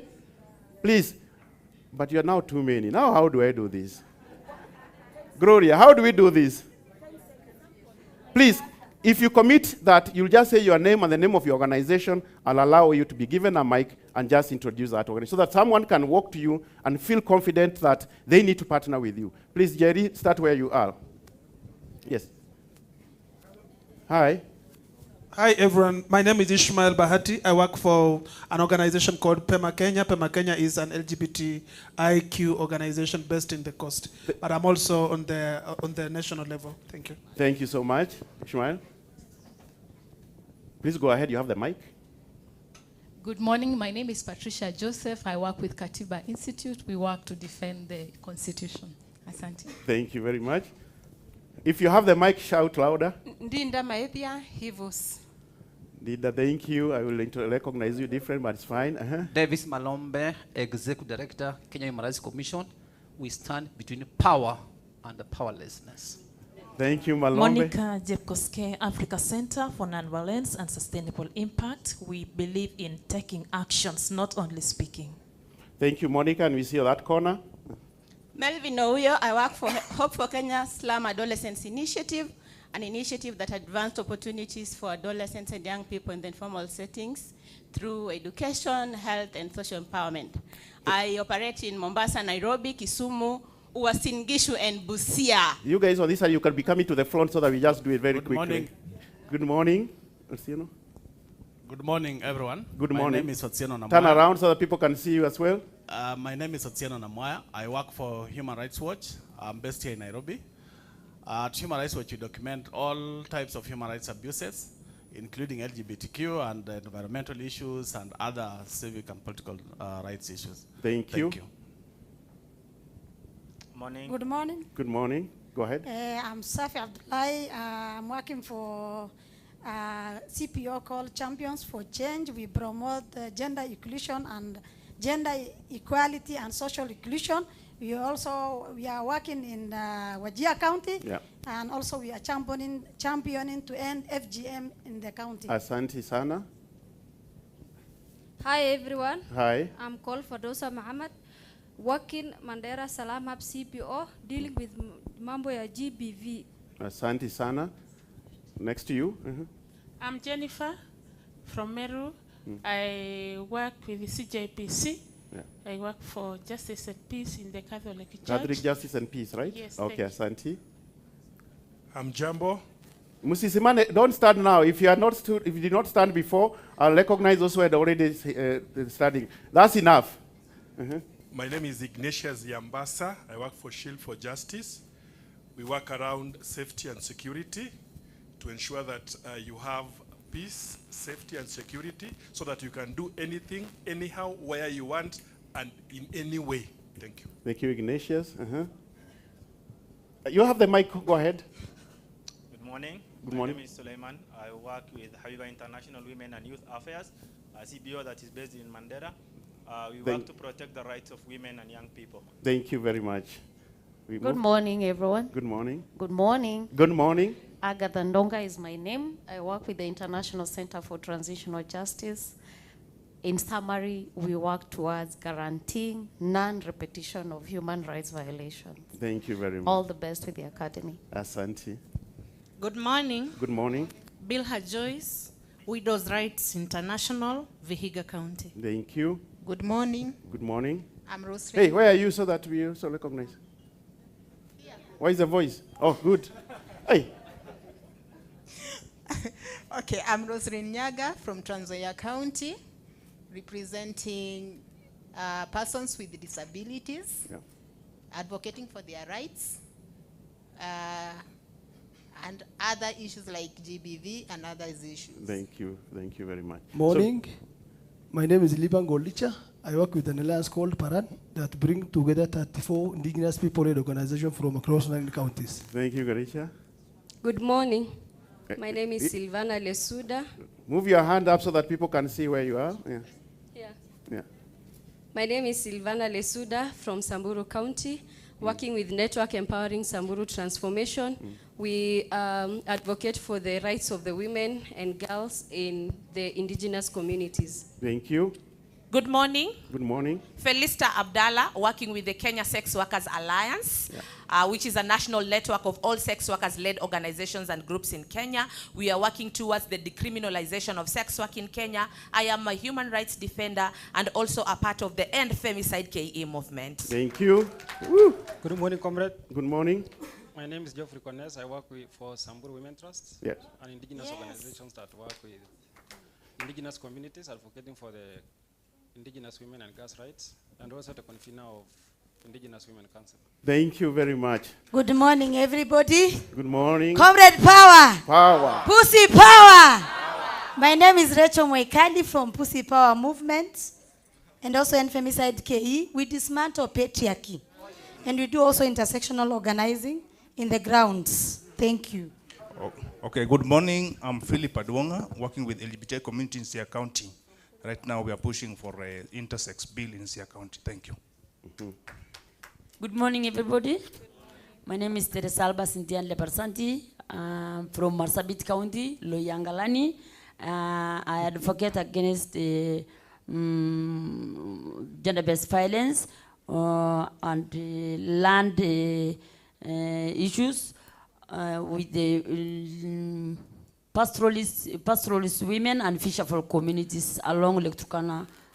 Thank you very much, and I'll stop there because I will provide a chance to you later because I've been told my time is up. Please allow me to be a dictator for a moment. Oh my God, I said I will not. Please also let me recognize the presence of some professionals, bodies, and representatives that have been very active in the year supporting our work, working with us. I heard there is a representative of the Law Society of Kenya. There was a representative from the Law Society of Kenya. I wish you are around here so that we can see you because we really want to bring you all the cases in the world. There are so many cases we want to bring to you. I thought you should give her the mic. She's right there. I want you to know her because all these cases must go to her. I recognize the partnership we've had with LSK. Good morning. Good morning. Once again, I had introduced myself. My name is Sarah Agong. I work at the Law Society of Kenya. Thank you very much. Please, that's someone to take note of. We have also worked very closely with the Counseling Network of Kenya. We don't have a representative today. We have worked very closely with the medical practitioners. We don't have a representative today. Now, allow me to move to the next. Yes? Sorry. Go ahead. Good morning. Good morning. My name is Brian Wabala from Transparency International Kenya. Sorry for joining you late. I was attending court in the morning. Oh, if you're attending court, you have been excused. That's fine. I'm sure it was a matter of public interest. Yes, thank you. The other people that really I have to take this chance, and I know that my time is up, is to recognize people that support our work. Defenders Coalition, first of all, I want to take this opportunity to thank each one of you who sent your coins to our pay bill number. If you sent any money to the pay bill number that time when you needed those monies, please raise your hands. You recommended also. If you raise your, let me see how many. Those ones stand up. Those ones I want to see them. When during Gen Z protests, people sent us money. I want to know those faces. Who are those people? Yeah? Yeah? You're not sure? You're not sure? You're sure? Please, I want to appreciate the monies that was sent. It was in millions in a few minutes. I've never seen so much money coming. Viva Kenya, viva! Viva Kenya, viva! We can raise money, I know for sure. And I know very soon I'll be introducing someone, but that's because she's not seated, she'll have the chance to talk about monies that can be gotten from the people who are in the room. I want to recognize some of our funders that have really supported our work. Please allow me very specifically to mention, where is Dinda Hivos? Viva Dinda, viva! Viva! Viva Dinda, viva! Viva! Which organizations are you from? Please give her the mic. We want to know which organization, because I know, and I know why I'm doing this. There's someone I'm setting up.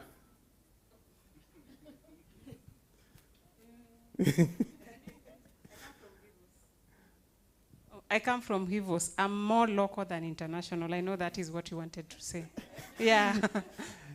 Viva Korogocho, viva! If you want to, if you know what is grassroots funding, please go have a conversation with Dinda. I want to recognize the presence, someone else who have been involved in a lot of funding of our work. Wanted to go, please. This one I have to tell you, please. Let me steal a minute of your time, please. Jessica Horn from the Ford Foundation. And I've seen Linda. Please, I have to give you a minute of my time, even if I'm being chased out of this space, to come and say hello and tell us who is Ford Foundation. I think everybody knows Ford Foundation, but please come tell us. Please come on. Eh? I am Moto ya Ford Foundation. I am Moto umewaka. I am Moto ya social justice. Hapo sasa. Jambo. Everybody needs a Mwikali in their life. So the Ford Foundation is an independent philanthropy based in the US, but it's actually been in Kenya since independence.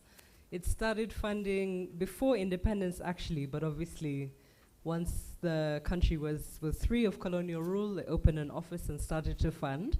And I think the shortest way to think about it, if you look at the whole history, was that it's always been invested in supporting the independence of the region.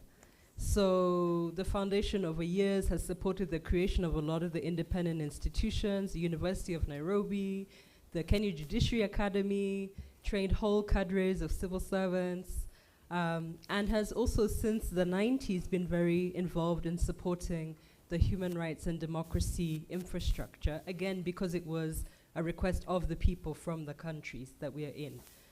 So this office supports Kenya, Uganda, and Tanzania in its mandate. And we know that in terms of the work that you do, we also think of beyond the countries, we also think of the regions, the sub-regions, and we also think of the continent as a whole, because the issues that the continent is dealing with are very similar because of similar histories. So in short, that's the story. It's and again, we resource a range of different kinds of things. A lot of people only know us for civil society funding, but like I said, we've actually always been in partnership with funding governments to support, in particular, their capacity to engage with citizens. And we also, because it has private sector roots, we actually have a private sector connection largely through impact investing. And looking at ways that the private money that's in the countries can also be of service to the social, economic, and environmental good that you guys work for. So that's the summary. Yeah. Okay. Viva Jessica, viva! Viva! Viva Ford Foundation, viva! Viva! Viva Ford Foundation, viva! Viva! Viva Linda, viva! I've also seen you. Thank you very much. And Jessica, I forgot to mention that Ford Foundation has been funding our work, and we appreciate. I also want to recognize someone who is in the room. Because of the work that we work and want and intend to continue working with grassroots women human rights defenders, we wanted to challenge ourselves on how do we work better on the issue of protests. And we have undertaken a survey. So I want to recognize Dr. Okwaro Fanat there. Viva. And they worked also closely with Dr. Mushai, who is not here. And very soon, in a few hours today, we are going to launch that important document. It's something that I feel you have really to read. It has very, very insightful conversations around why women feel that the space around protest has been so securitized and violence involved to the extent that they have also come up with alternative ways that are actually much better in terms of influencing change, still form of protest, but not violent protest. I think it's a conversation that we're looking forward to have. Having said that, please allow me finally to introduce all the counties, but we forgot to introduce county number 49. The county number 49 is the Defenders Coalition. Muko wapi? Where is the team of the Defenders Coalition? If you know you're in the room, please come running here. Let people see you, because I heard that if you need any help or you need any questions answered, that you have to speak with the Defenders Coalition team. Please come here hurrying up because of time. I want to know who you are. And if you know any Shuja, let's welcome them because they need a huge applause.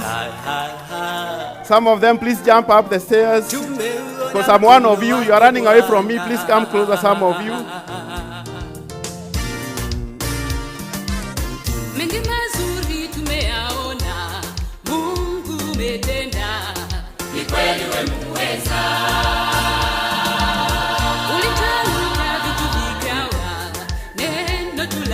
DJ endelea, don't cut it short. Keep going, keep going. We need to celebrate these guys.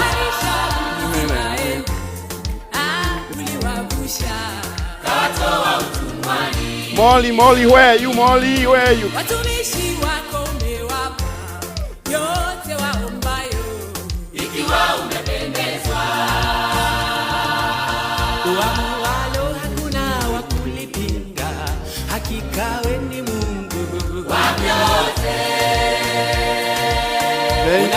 Thank you, DJ. Thank you, DJ. Thank you. Viva Defenders Coalition, viva. Viva's my team, viva. Please allow me, they can say many things, so many words, but I don't want to do that. Please let everyone say their name and the department as they step out. Now, I will not say anything because I want you to be the one to judge for yourself. And that judgment let it come at the end of the academy. We shall do a very serious evaluation on if we have met what we have always said, every year a higher threshold. So please, let's start at the corner. Good morning. Good morning. Habari zenu. My name is Edward Alieth. I'm the admin of the coalition under finance and admin. Okay. So just say your name and the department very quickly. Good morning. Yes. Sorry. Don't say morning now. Oh. Time.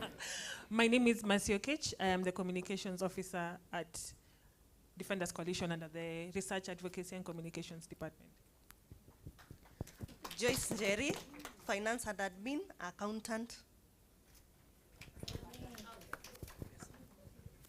Ada Were, finance officer. You can step out if you said your name to create more space. Akech Molly, office assistant and receptionist. Thank you.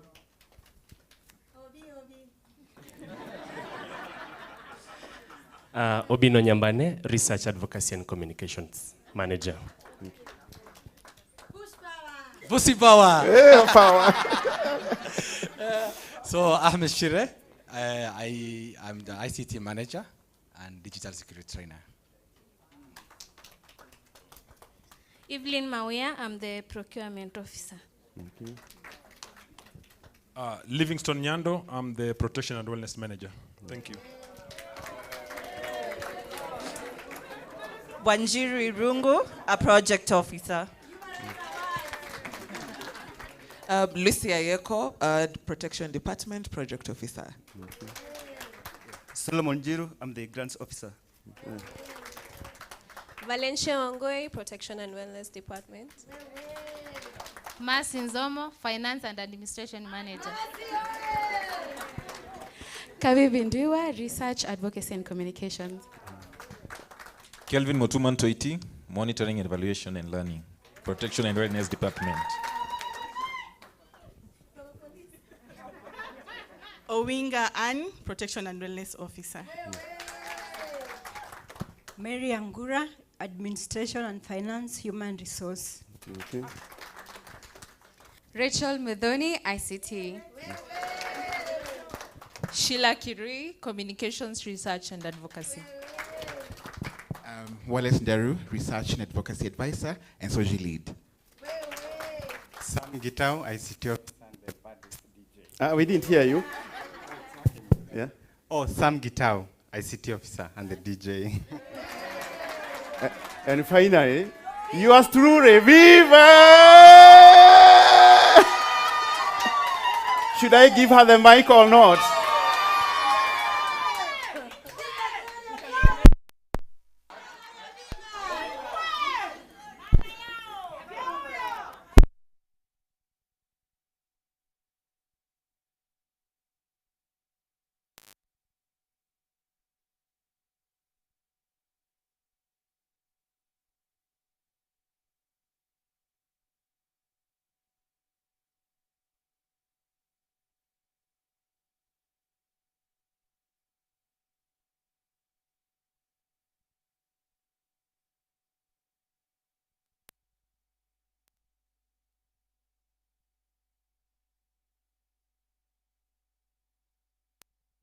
Number one, apart from the institution growing, it means that the Defenders Coalition is doing a lot of work. I am super proud. Gloria Madegwa, head of programs and strategic partnerships, but above all, a woman human rights defender. Before you go, you know, they switched off the lights so that you don't speak. But anyway, introduce this one of your team member here also. Hi everyone. Hi. I'm Dorothy Mutaki. I support the ICT department as a gender and technology intern. Thank you very much. It's a mix, it's a team that is mix of passion, talent, dedication, and above all, commitment to the cause. Now, I want to also take this opportunity to apologize to my team in communication. They had all this write-up for me to read for you. And honestly, I forgot. So please allow me to always be who I am, to always forget to read the notes, but I always speak from my heart. Let me say this, that this is very, very important occasion. This is very important for us that all of you are here. When my team asked me, and I think they were panicking, I told them, no, go to sleep, take your rest. The most important thing that human rights defenders that you wanted to come, 90% are already here. So why are you worried? And I think that is very important. Now, and finally,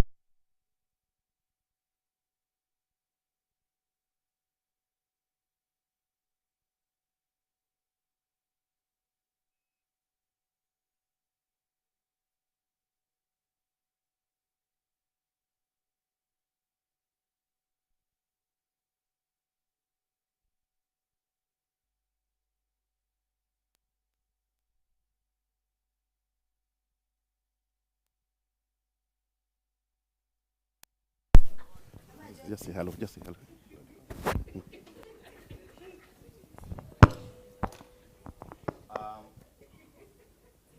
Well, I don't know what I can say in 1 minute. But let me just start by appreciating Kamau and the team, the Defenders Coalition. And they awesome? Yes. And they awesome? Haven't they done something that is awesome over the years? And they are awesome because you guys have given them the support that they need. You guys have given them the confidence that they need. And I'm sure that even as we come together for this year's annual Human Rights Award, it can only get better. I was asking the theme for this year, and I'm told it's Radical Dreamers, imagining the future of our communities. So I tried to do a little bit of who is a radical. And for me, there are many definitions, but the one I found is a radical is a person who holds or follows strong convictions. Sometimes they hold extreme principles. They are called extremists. A radical can also be defined as a person who advocates fundamental political, economic, and social reforms. And I think that's what we all are. And some of the radicals in history, for those ones who love history like me, we've seen people like Lenin, Stalin, Mao Zedong. Hey, even Hitler was considered a radical. Reagan was a radical. Margaret Thatcher was a radical. So if you are a radical, please define yourself and your radicalism on the right side of history. You can't be a radical, but on the wrong side of history. But for me, it seems like every year, our challenges grow bigger as a Defenders Coalition, as a country. But even as they do grow bigger, our thinking and our resolve also grows bolder.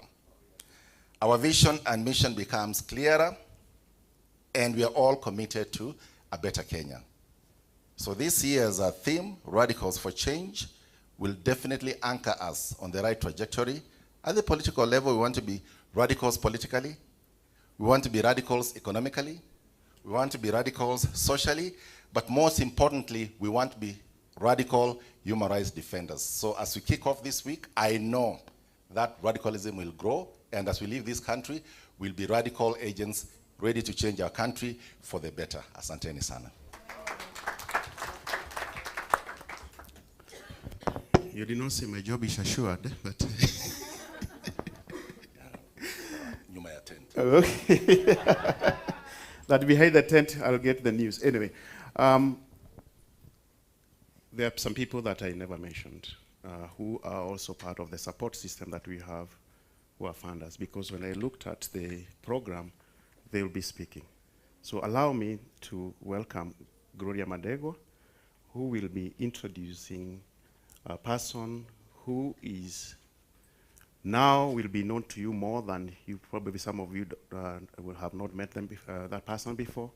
But for me, I know them as activists. I know them as drivers of movements, but I also know them as the most friendly you can ever have of friends of the movement. So Gloria, I want to invite you to do the introduction. Asante sana, and thank you so much for your time. And I know I have taken more than I was allowed to, but I appreciate Asante. Thank you, Kamau, for giving me this honor. Actually, you are the one who was supposed to do it, but I take this with a lot of honor. Zebu, Zebu. Now, the person I want to introduce right now has supported every single person who is seated in this room. And I will tell you why. Because of their support, we managed to ensure that we all were safe during the very unsafe times of this country from June. But most importantly, from their support, we have managed to gather here today. This person, believe it or not, I read about them years, but I only met them in January of 2023. And since then, I gained a sister in the struggle, a sister in the movement, a fellow feminist, and above all, someone that I can send a voice note at whatever time of the day. She lives 11 hours. She's 11 hours behind. But whenever I send a voice note, she will respond and she will always come through for me. I want to introduce to us Dayakumba Gasama. Wewe ni shujaa Dayakumba we. Ni shujaa. Ni shujaa Dayakumba wetu. Ni shujaa. Ni shujaa feminista we. Ni shujaa. Ni shujaa Senegalese wetu. Ni shujaa. Ndio maana tunasema ni shujaa. Ndio maana tunasema ni shujaa. Ole yo. Yo. Dayakumba works with a foundation. She will tell us which foundation. But above all, Dayakumba has occupied that space as a feminist, as a woman human rights defender, and as a defender. I will not tell Dayakumba's story. But what I will say about Dayakumba is that Dayakumba is one person who has made me believe again in philanthropy, in the philanthropy world, because she has gone over and beyond. She has given the coalition core support to make sure that we have the flexibility, that we can be able to respond to any concern, anyhow, without restrictions. The support that we are getting, of course, and the same applies to Ford Foundation, because it is core support, and therefore we are able to respond to cases, to respond to any situation that we have. However, and therefore, how best to welcome my West African sister, Dayakumba, other than DJ, the baddest DJ.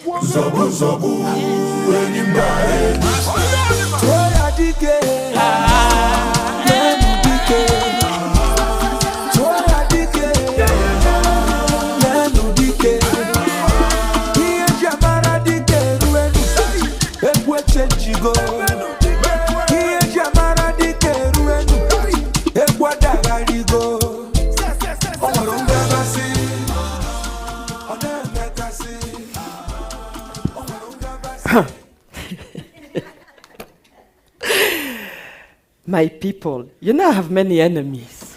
Look at my life. I'm paid to come to Kenya, dance to music, be with heroes, heroes of human rights. In this room, statistically, there will be a Nobel Peace Prize. There has to say, those who want to say amen, say it, we will forgive you. Those who want to say amen, say it. But it's true. My people, this is why I've joined philanthropy. Jessica is sitting here. We were mentioned, our institutions were mentioned for the quality and the quantity of support. It's because we happen to be feminist sisters.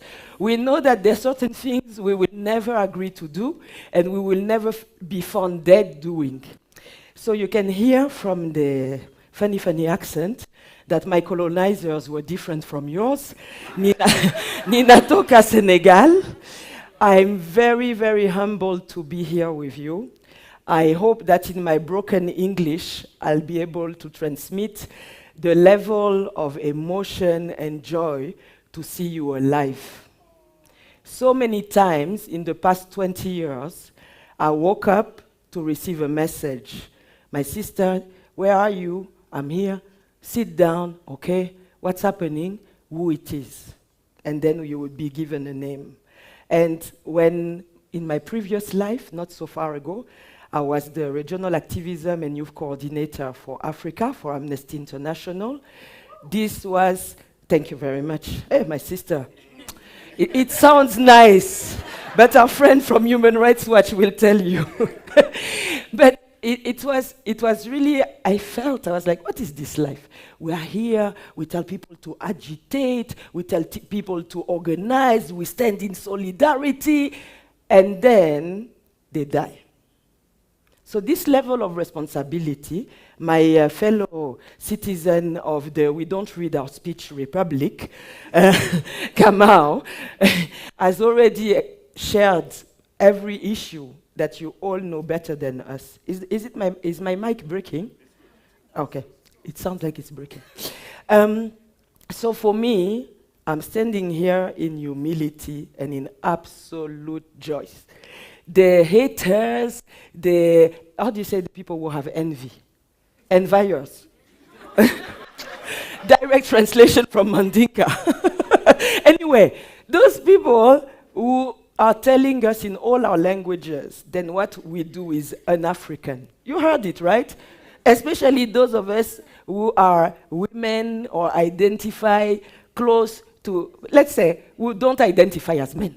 That will include everybody. Yes, we are told, oh, no, what are you saying? In French, they say droit de l'hommiste, which sounds fancier, but it's actually not nice. It means those people who are playing with rights, like, So when you stand alone in one of these counties that you mentioned, or some of you were 3 or 4, there was the suspicious group of 10, but even, it's not the majority yet, right? So when you stand like this the whole year, from one academy to another, you start doubting. You say, well, maybe those people are right. I'm here struggling, there's the school fees, there's the baptism of this one, the wedding of the other, I'm flying, I'm suspicious, I'm going to conference. So the life is not easy. The work is not easy, but the life is not easy. But it's for moments like this that Nigerian style, I beg you all to continue. To continue, because for every one of us, and I say us, my colleague Tate is here, he knows I'm speaking in my individual capacity until I read the speech. Like Kamau says, nobody wants to be fired. So, for every one of us that falls, that abandons, that says, enough is enough, I can't say that there's one who comes. And I think this is one of the points that we don't mention enough. I would like anyone who is 35 and under to stand up, please.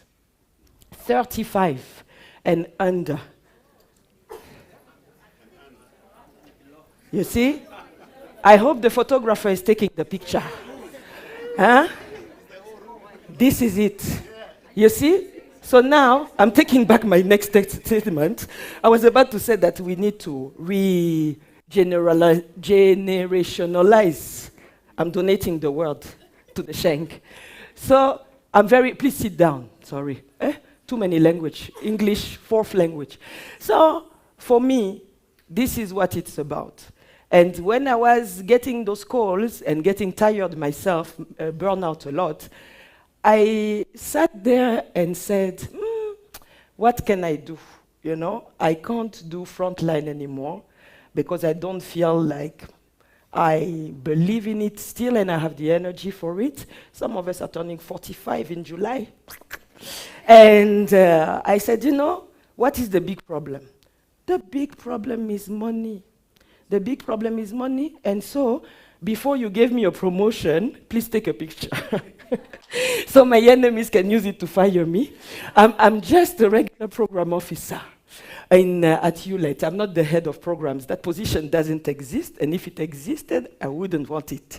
And so I joined philanthropy because I wanted that when somebody like Gloria gives me a call and tells me this is what's happening to the LGBTIQ, you forgot. You started in June, but this thing started actually, my God, last year.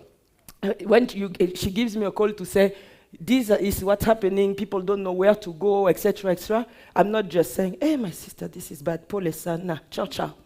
That I can say, okay, tell me what you need quickly, and we do it.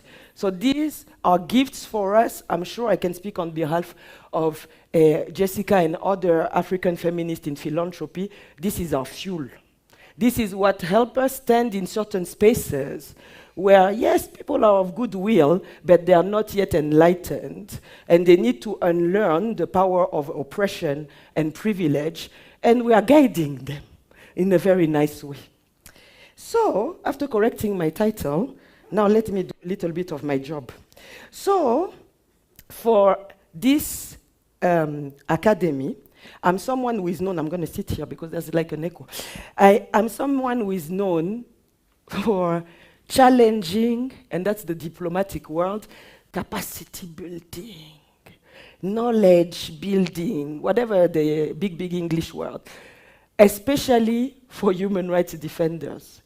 But you know, in my language they say that only stupid people can't recognize that they were wrong. This academy, the way it's crafted, what I have experienced in the past few hours really shows me that as healing as it is for me, it is healing for you too. I've seen smiles. The team of Gloria and Kamau, I've seen smiles. And all of you know that all those human rights defenders meetings where we go, we cry. We cry because there's no money. We cry because people are dead. We cry because there's no change. But there is change. Yesterday we were reminded by the Pussy Power team and this 500 young, vibrant defenders that, please help me with the Swahili. Hey, please, say it louder. Okay, you got it? Everybody heard it? Tutawin vita zote. Yes. So, we will win. So for me, and for many of those of us in philanthropy, for my colleague Tate, that if you're wondering what is our relations like this, if I am the CEO, Tate is the COO. Yes. So, yes, it's true. Ask them.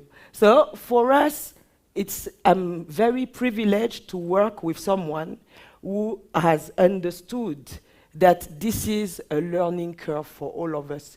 Even though we have been on the other side, some of us on the other side of the table with you, we are now learning to sit and shut up.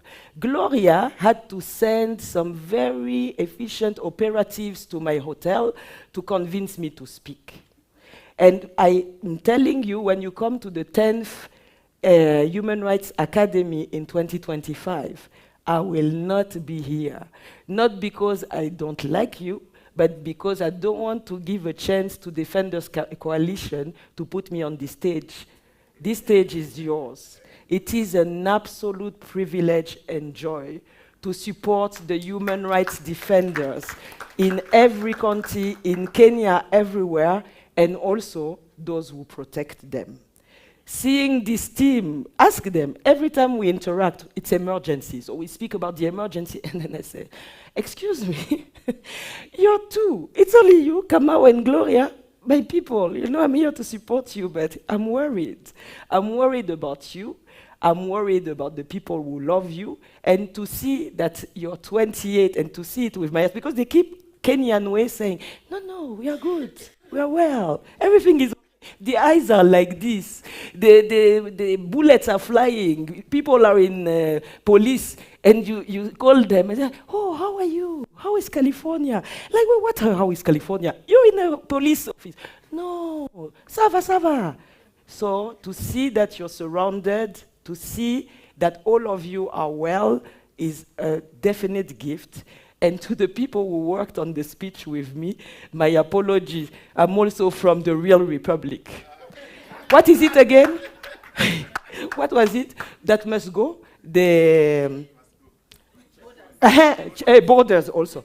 Border must go. Checkpoint.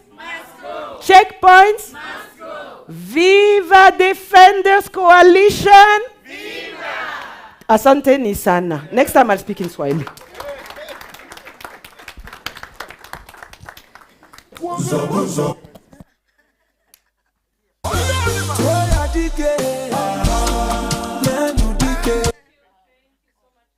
For that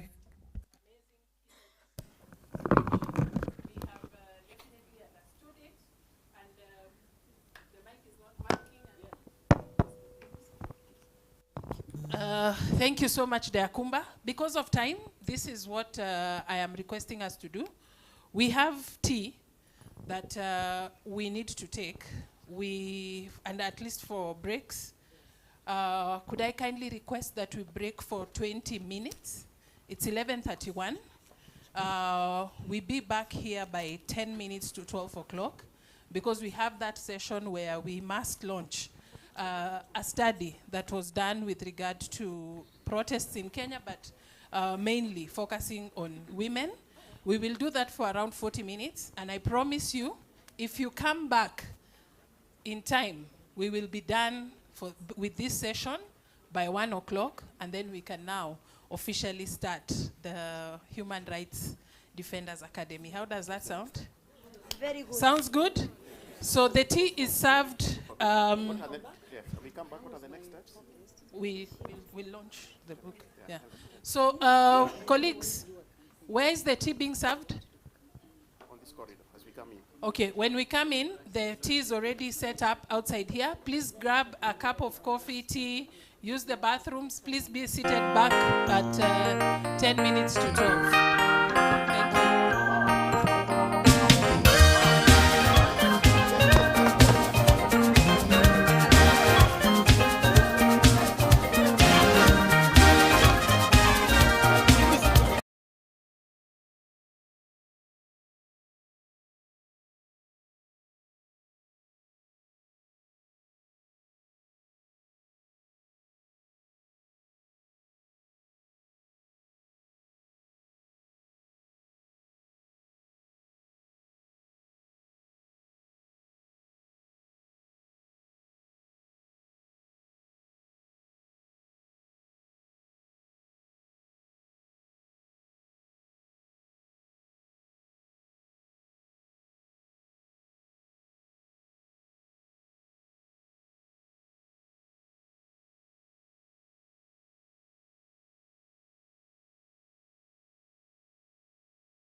If you can hear the sound of my voice, let us cut all the activities and get seated, tafadhali. If you have your juice, come as you are. Your cake, we love you as you are. Just come. Mungu anasaidia, si ndio? My name is Willie Oeba. Willie Oeba is a spoken word artist. I'm a realist. I do pieces on real life experience. So I do pieces on gender mainstreaming, defending democracy. I do pieces on good governance. And I also appreciate the power of women. Viva women, viva. This week I'll be biased because this is Pussy Power Week. Viva women, viva!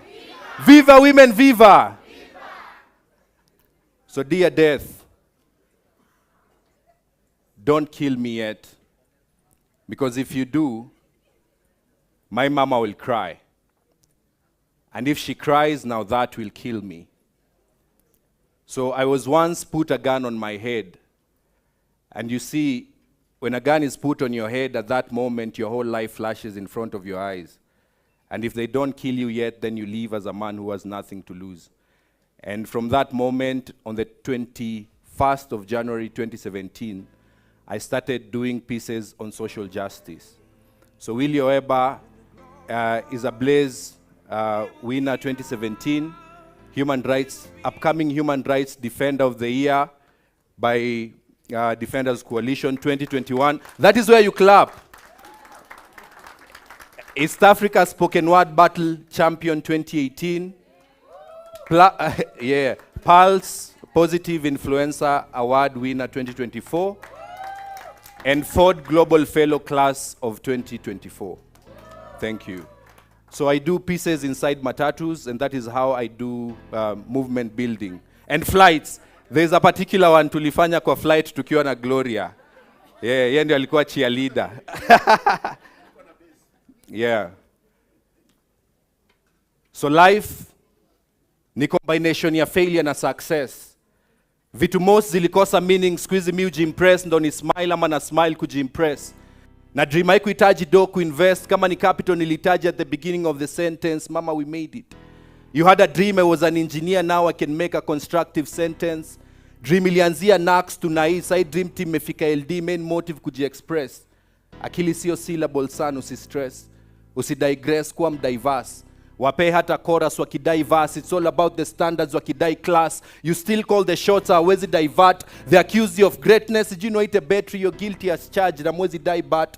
Now that you have wings to fly, speak plain English. You wanna cheat on success, then kiss me, I'm Irish.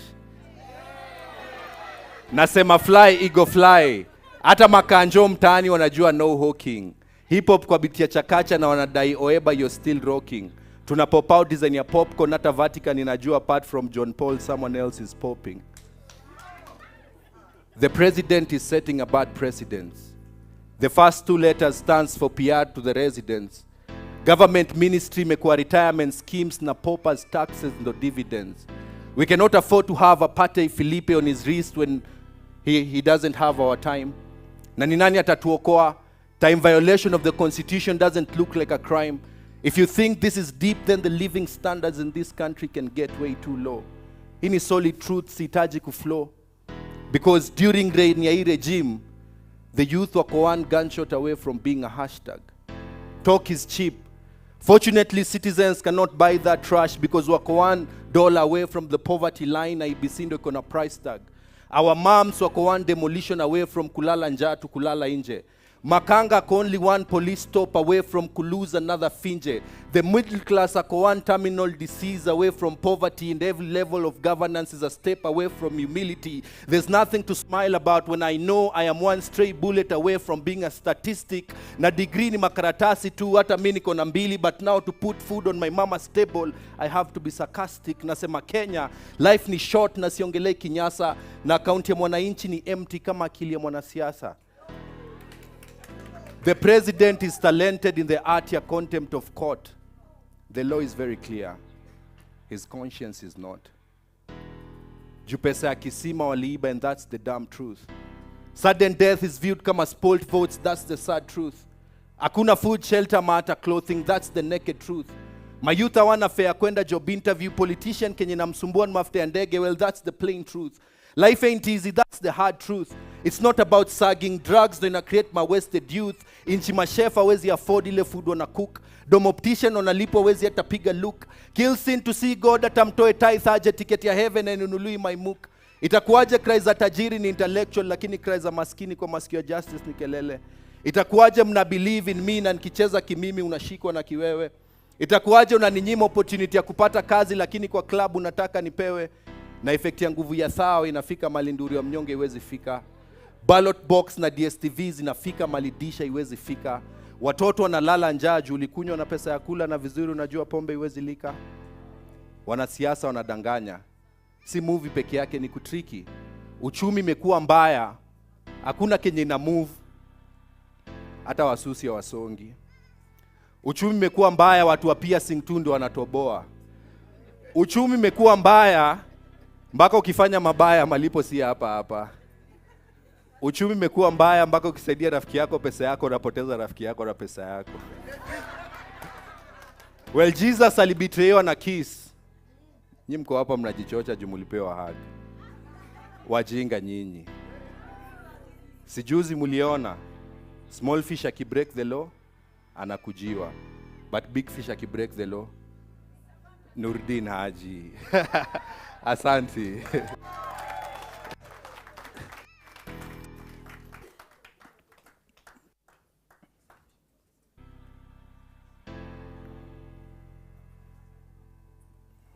Oh, sorry. So I have an event on the 12th of December. I am marking 10 years of using poetry and lyricism for social change. If you want any info about that, follow me, Willie Oeba, and then you'll get that, or you can see me. Yeah.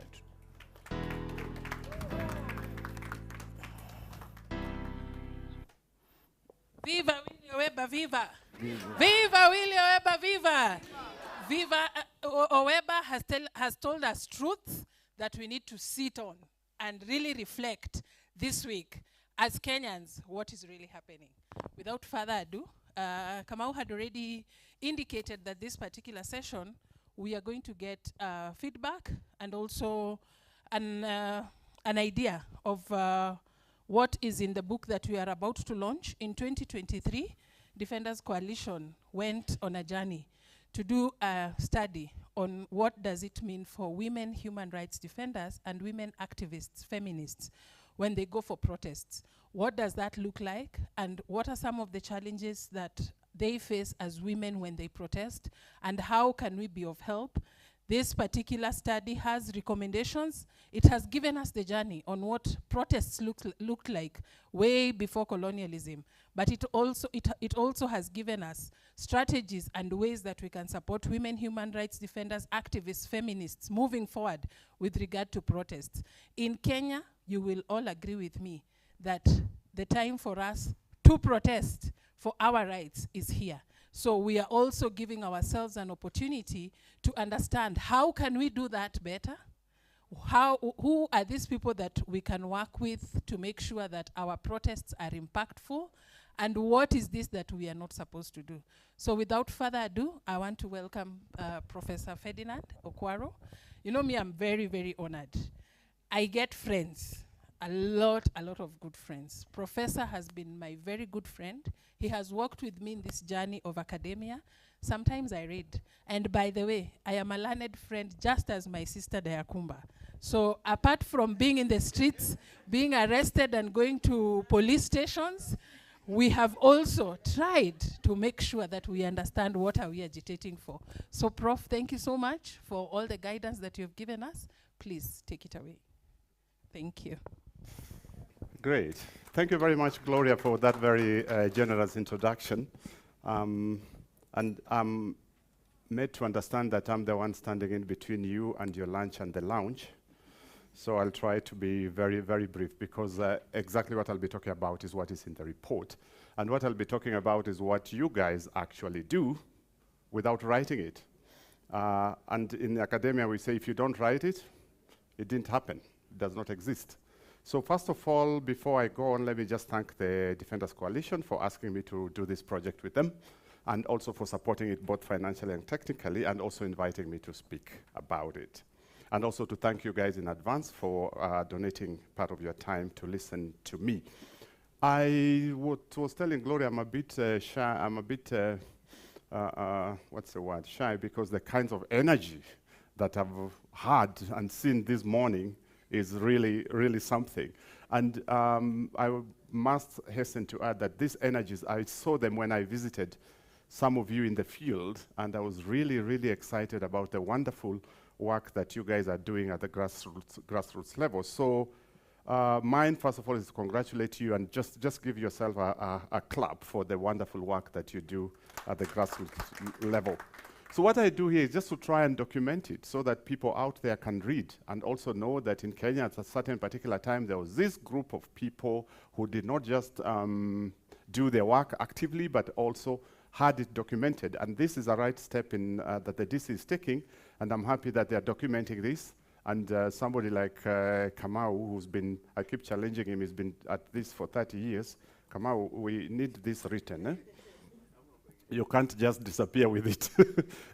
30 years and 9 years of Defenders Coalition work is important that we put it in writing, either in articles or in books for posterity. People have to read about this wonderful work that you're doing. So without taking more of your time in giving plaudits, so I'll just go straight to the project that we did, and that's the title that we gave it, is an assessment of the gendered nature of the right to protest. So if you find what I'm saying commonplace, know that I got it from you guys. So it's your interviews that I talked to that I've analyzed and tried to put it in English. And also, I was initially given the impression that I have 1 hour, but I've just been told I have 20 minutes. So I'll try to squeeze everything in 20 minutes. Some of the slides I'll just jump, don't worry, because they're in the report you can read. So we all know about protests. We know why we do the protests and why they are important. Because they're potent tools for advocacy. They have a variety of forms, but you know, in Kenya, when we talk about protests, we think of maandamano on the roads, yeah? But there are other forms of protest. You can have sit-ins, you can have boycotts, you can have public speeches, artistic performances. We've had 2 very powerful performances here, and those are also forms of protests, because we've heard about agitation against forms of power that are exploiting people. So let's go to the next one. So globally, we know protests are important. I need the next slide, please. I'll go quickly to the Kenyan context, and this already you guys know that the right to protest is protected under Article 37 of the Constitution, where it says every person has a right peaceably and armed to assemble. Yeah, we all know that article. But we all know that this right is often curtailed, okay? By who? Mainly those guys, okay? Yeah, and apart from physically stopping people from protesting, what do? You also, and recently, especially this year, we've had a lot of police arrests, right? Was it last weekend that Eric Omondi was arrested for an offense he did somewhere in March? They remembered, oh, you. Come, there's something you did in March. So, unlawful detentions, trumped up criminal charges. We heard about one of them. Was that the lady who was carrying 9 bags of cement? Yes, even the one on the bike here couldn't do that. So we have all these ways in which the state and state agents usually curtail this right. But then, that's general. Let's now go to the women. Apart from all these curtailments that both male and women undergo, women often suffer disproportionately. And this is what I'll be talking about in this presentation. Apart from the usual being clubbed on what, there are so other ways in which women suffer more than men.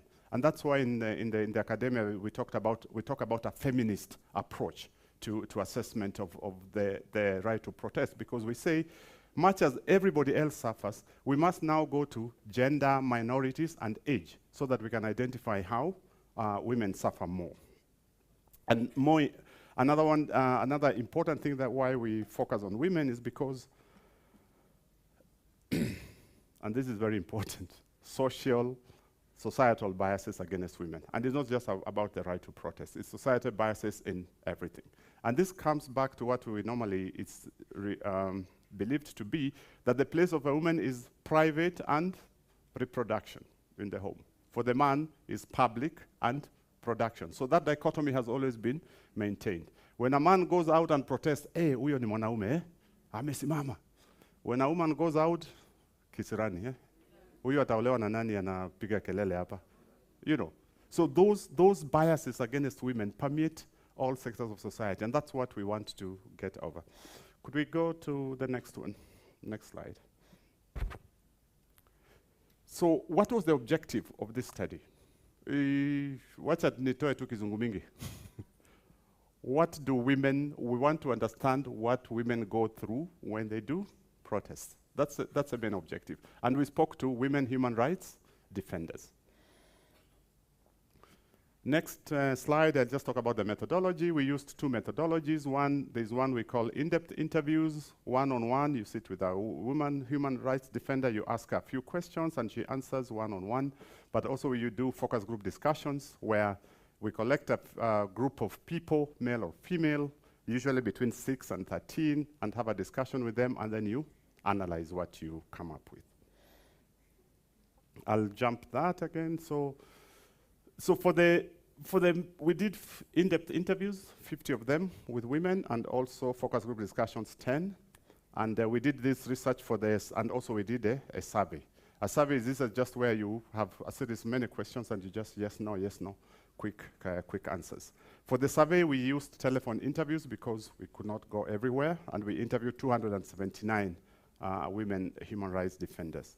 For the geographical coverage, survey was national, but for the qualitative, we did interviews in Nairobi, Kisumu, Vihiga, Wajir, and Mombasa. Would have liked to do some more, but of course there's always time and budgetary constraints. So I'll jump that a little bit. So let's go to demographics. So that's just the distribution of the women that we talked to. Majority of them were between 31 and 40 years. There were 13.5% were 26 to 35 years, and 11.7% were 41 to 45 years. 4% were 60 years and above.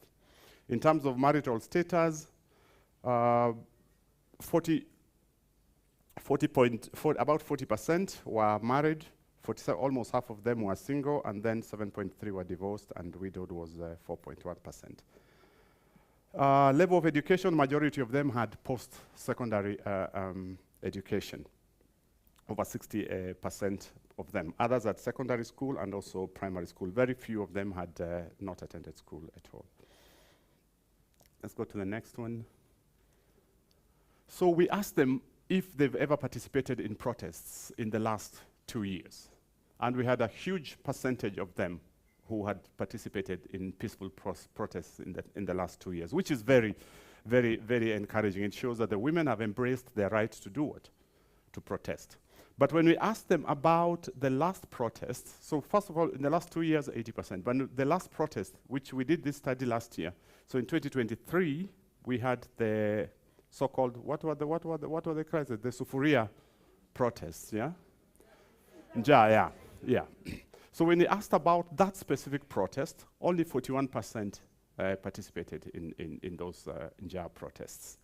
And when we asked them why they did not participate, some of them said they were not available, said lack of interest, fear of police brutality, politicization of the protests, fear of arrests, and lack of security for the protests. So if you look at the last four, they've got all to do with the duty bearers, yeah?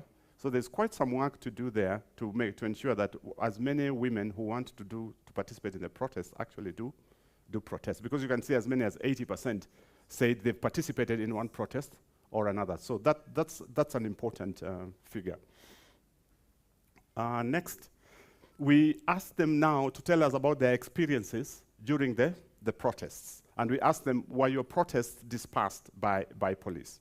And we realized that 46% said yes, the protests were disrupted, 42% said no, and 12% did not participate in the protests. So you can see there's already interference from the state. Let's go to the next one. We talked also another experience about the we asked them, did you get injured or get sick during the protests? And also, were you arrested or detained during the protests? And we realized that majority of them, the blue section, say they did not get sick or get injured. Some of them, around 30-something%, got injured or sick during the protests, which is something concerning. Because if they are participating, exercising their civil rights, and they get injured and or get sick during the protest, that is something that could discourage them from taking to protest, or it has got an economic impact to their lives. Were they arrested? This was very interesting. Majority of them said they were not arrested. A few were arrested. And this is interesting because in the discussions they said the police will not arrest us because they don't know what to charge us with. So they don't go the way of arresting most of the time because it's illegal to do that. Let's go to the next. So in terms of security, I just put that comment there because sometimes you have, even during the protests, we can focus sometimes a lot on the law enforcement, the security and the police. But sometimes you also have crooks and gangs who join the protests. And this becomes worse for the women because they target women protesters during the protests. So like this woman said, yes, there are those with that mindset, they want to steal, so they wait when you are at the marketplace, they disrupt the demonstration, there's that confusion and commotion, they start stealing. They also target women to violate them, you know. So they check where there is no security, they disrupt the meeting, and so you run to the bushes, and when you run to the bushes, they follow you, and then what happens? They either steal from you or they rape you. So this is seriously agendaed kind of impact. No one follows a man to the bush to rape them when they're hiding from protests. Or have men experienced that? Men? Yeah, so this is a problem that faces mainly the women, okay? So those forms of security do not exist for the women. And this is, again, interesting. So out of all that, we asked them, let's have, next slide, please. We asked them, so based on what you experienced, will you still participate in future protests? And 71% said, yes, we will still participate in the protests. So there's something about enhancing the security, and because there's already on the ground people who are willing and ready to fight for their rights in spite of the problems they engage in. Next slide. So we also asked them if they feel supported by their social networks, and majority of them said their spouses actually support them and their participation in the protests. However, there were a few who said sometimes when they do go into the protest and they come back home, their parents, their spouses, the men, are unhappy with them participating in the protest. Like the quote there, this lady told us that she went to protest, and when she came back, the husband said, no, you go back to those people who gave you money to protest so that they can feed you. Don't come into my house. So there's something about conscientization of the males on the rights of women to protest. But majority, the finding is that majority of the spouses do support women participation in protest. Next slide, please. So we also asked other forms of support from their social networks. 69% said their friends support their participation in protests. 64% said the community supports. 60% said the society actually supports. And 55%, this is again a negative figure, 55% said the law enforcement agents do not support them when they participate in protests. So that's again something to do with conscientizing the law enforcement agents. Next, please. So apart from the protests, we also just asked them again, am I blocking some people from this side? We okay? Okay.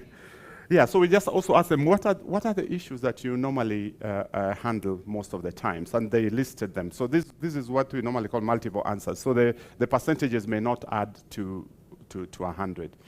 So generally they talk about, you'd ask them, so no, it's women issues. Because it's multiple answers, you just tick women issues. GBV, children's rights, early marriages, land and property, health, youth issues, environmental matters, LGBTQ, minorities, etc. So the list is long, and it's in the report. So it only shows that women do engage in various issues in their communities. Next. This is just a case of, just a quote I put there, intersectionality. So when they talk about to deal with GBV, women issues, security, it's not that they just deal with that one issue. Sometimes you can find a woman or somebody who is violated across different violations on one person. And here is talking about a girl who gives birth at home, and she's kicked out by the parents, and so she's to fend for her children. She turns into sex work, and then sex work, again, there's more exploitation there. So it's a whole rounded, whole list of violations on one person that we refer to as intersectionality. Next, please. So we also asked them, in the last 2 years, have you received any threats as a result of a protest, but also as a result of your work in general? And again, 80% said we have been threatened in the last 2 years. So this is a clear violation on their right to protest. So we asked them, why do you think you were violated? You were threatened? They said to stop the activity that I was doing. They were warning me of acts of future violence, to warn damage reputation or honor. Many of them get insulted. Like I just said, I told you, mwanamke kisirani ataolewa na nani, ataishi wapi, hata ameshinda bwana yake, those kinds of things. And also to cause sexual violence. Many, a good number of them say that 5.47%. But mainly, as you can see, the main reason for the threat has been to stop a specific activity by 80% of them. Next, please. What are the sources of threats? Again, the public security forces rank highest at 47%. We also have family members. We also have politicians coming in as sources of threats, social networks, and business people, especially if they are protesting against business exploitation. And impact of threats. This links back to the 71% that I said. Well, many of them said they will still continue doing their work. So 47% said, no, I continue to defend human rights. But others had negative impacts from the threats, yeah? Some say they had to leave the area they lived permanently or temporarily, shelter, safe shelters. Others say they had to request protection from relevant stakeholder, and the DC was mentioned a couple of times as one of the places they run to, and they get safe homes. Others had to request protection from colleagues, change where they live, and also, unfortunately, for 4%, they had to stop human rights defense of that specific category. By that we mean if they were agitating against land rights, and they're threatened. So they had to say, okay, I'll stop land rights, but I'll continue with GBV, or I'll continue with GBV, I'll drop LGBTQ, and which is a problem, because it goes back to what Kamau said earlier on, that human rights, it's universal. You cannot say, I will not deal with this and only with that, okay? So when they're forced to actually stop work in a particular sector, then that's a problem. Generally, we also are asked what are some of the factors that are obstructing their work. One that was mainly mentioned was social, cultural, or religious norms by 51 of them. And this was something that was interesting. Yeah. And I would invite the men and the male HRDs to also check on this, because they said the society is happy with the women human rights defenders when they're dealing with global issues like price, cost of living, corruption, government exploitation. But when they're dealing with issues that challenge communities' forms of power, that challenge the males, then the community is not happy with them. They're like, no, but we're dealing with human rights. A woman is told, no, you cannot deal with the land rights. This is a male-dominated sector.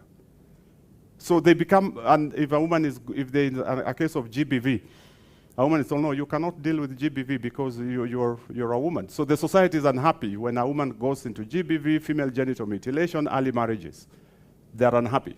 But when you're talking about price of unga to come down and whatever, boy, hey, nice person. So that's something very important to look at. But also state institutions and laws are also obstructing the women's work. So this is a conversation that I think is important to have, because some of these hidden forms of violations are at the community level need to be looked at. Next, please. Not that, the next one. We've dealt with that. The next one, challenges affecting. So that. Security, like we already said, is one of them. The state, but also member criminal gangs infiltrating protests. The love-hate relationship, like I already mentioned, when they're very happy, society is very happy when you're protesting against cost of living, but when you're protesting about GBV, early marriages, they are not happy. Sexualization of the human rights defense by law enforcement agents. Sometimes when the women human rights defenders go to defend people who've been illegally arrested, the state agents, police, and who ask for sexual favors from the women human rights. We will do part of the next job is to look at the male human rights defenders and the challenges, and I'm wondering if any of the male human rights defenders will say that some female state security people wanted to sexualize their work when they go to defend the people who've been arrested. Financial strain, as usual, like we said, when people who earn a daily living, casual laborers, when they go to protests and do that work, and they don't earn a living by the evening, it's a financial strain on their part. So those are the main challenges. There were many, but I just listed those four. So on that basis, therefore, and just forgive me because I have to go quite fast on it, what are some of the recommendations that we give for women human rights defenders?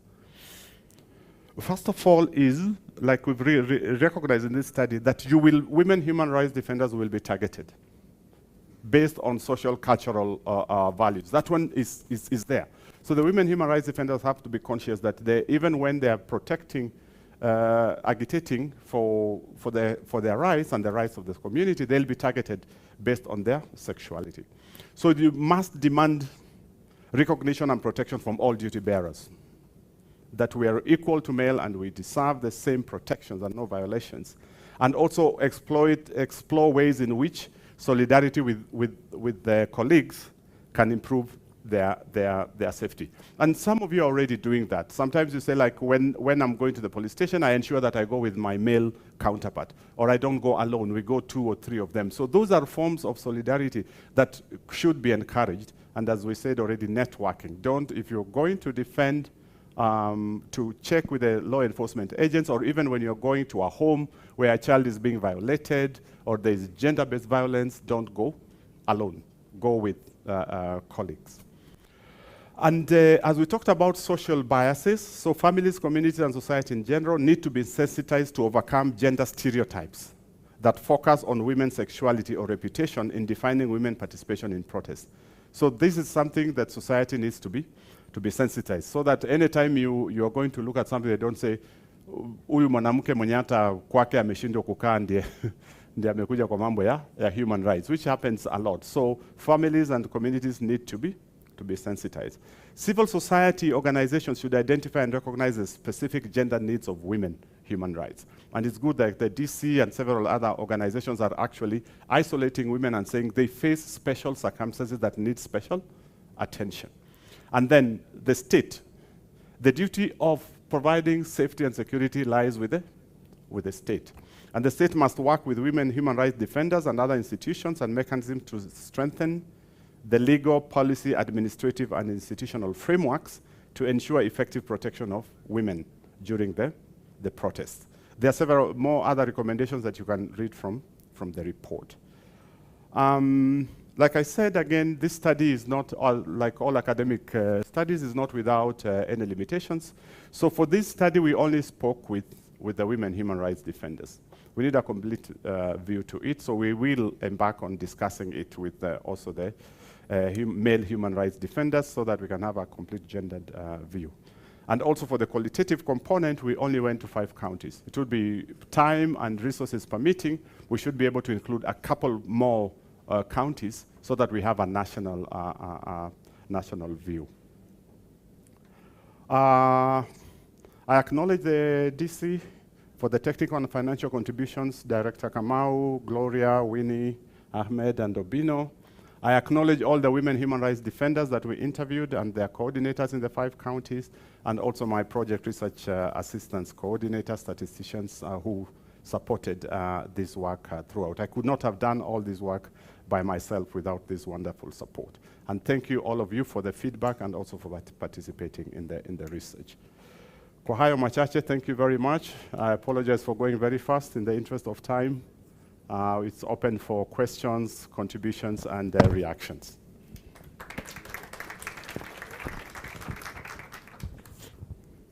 Thank you so much, Prof. We now know what the assessment showed us. Any reactions? Any reactions? Thank you. So it was a solid one. It's either they understood everything or they did not understand anything. So. Yeah, no. I'm incognito. Okay, greetings. Actually, I had Viva, eh? Viva, human rights defenders, Viva. Viva. Viva, human rights defenders, Viva. Viva.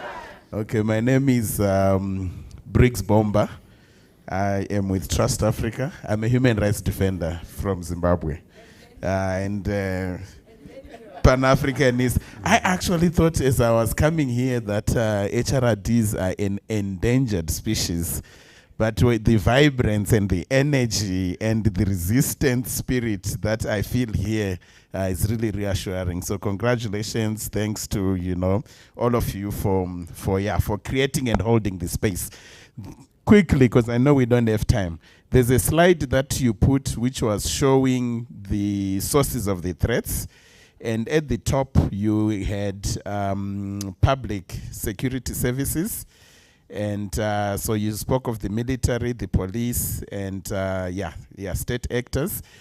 So the question that I had, and I don't know how it manifests in this context, but they are faceless shadow actors that I actually don't see reflected there. And I'm wondering whether that's also your reality here, because in our context, we have seen completely faceless shadow actors that even the Minister of State Security would not know what happened. But the human rights defenders will have been either abducted, tortured, or even eliminated. So this shadow, and I don't know how, you are the ones from the academia, how that can be characterized. But it's a very strong actor in the equation. Thank you.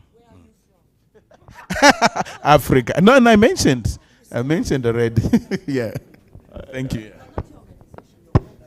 Yeah, I also have a question or a comment. If you look at the sources of threats, if you look at the last one, the second last one, can someone read for me? He says like DK is a source of threats. This is scary. Please, can you elaborate on that? Like DK is a source of threats. Thank you.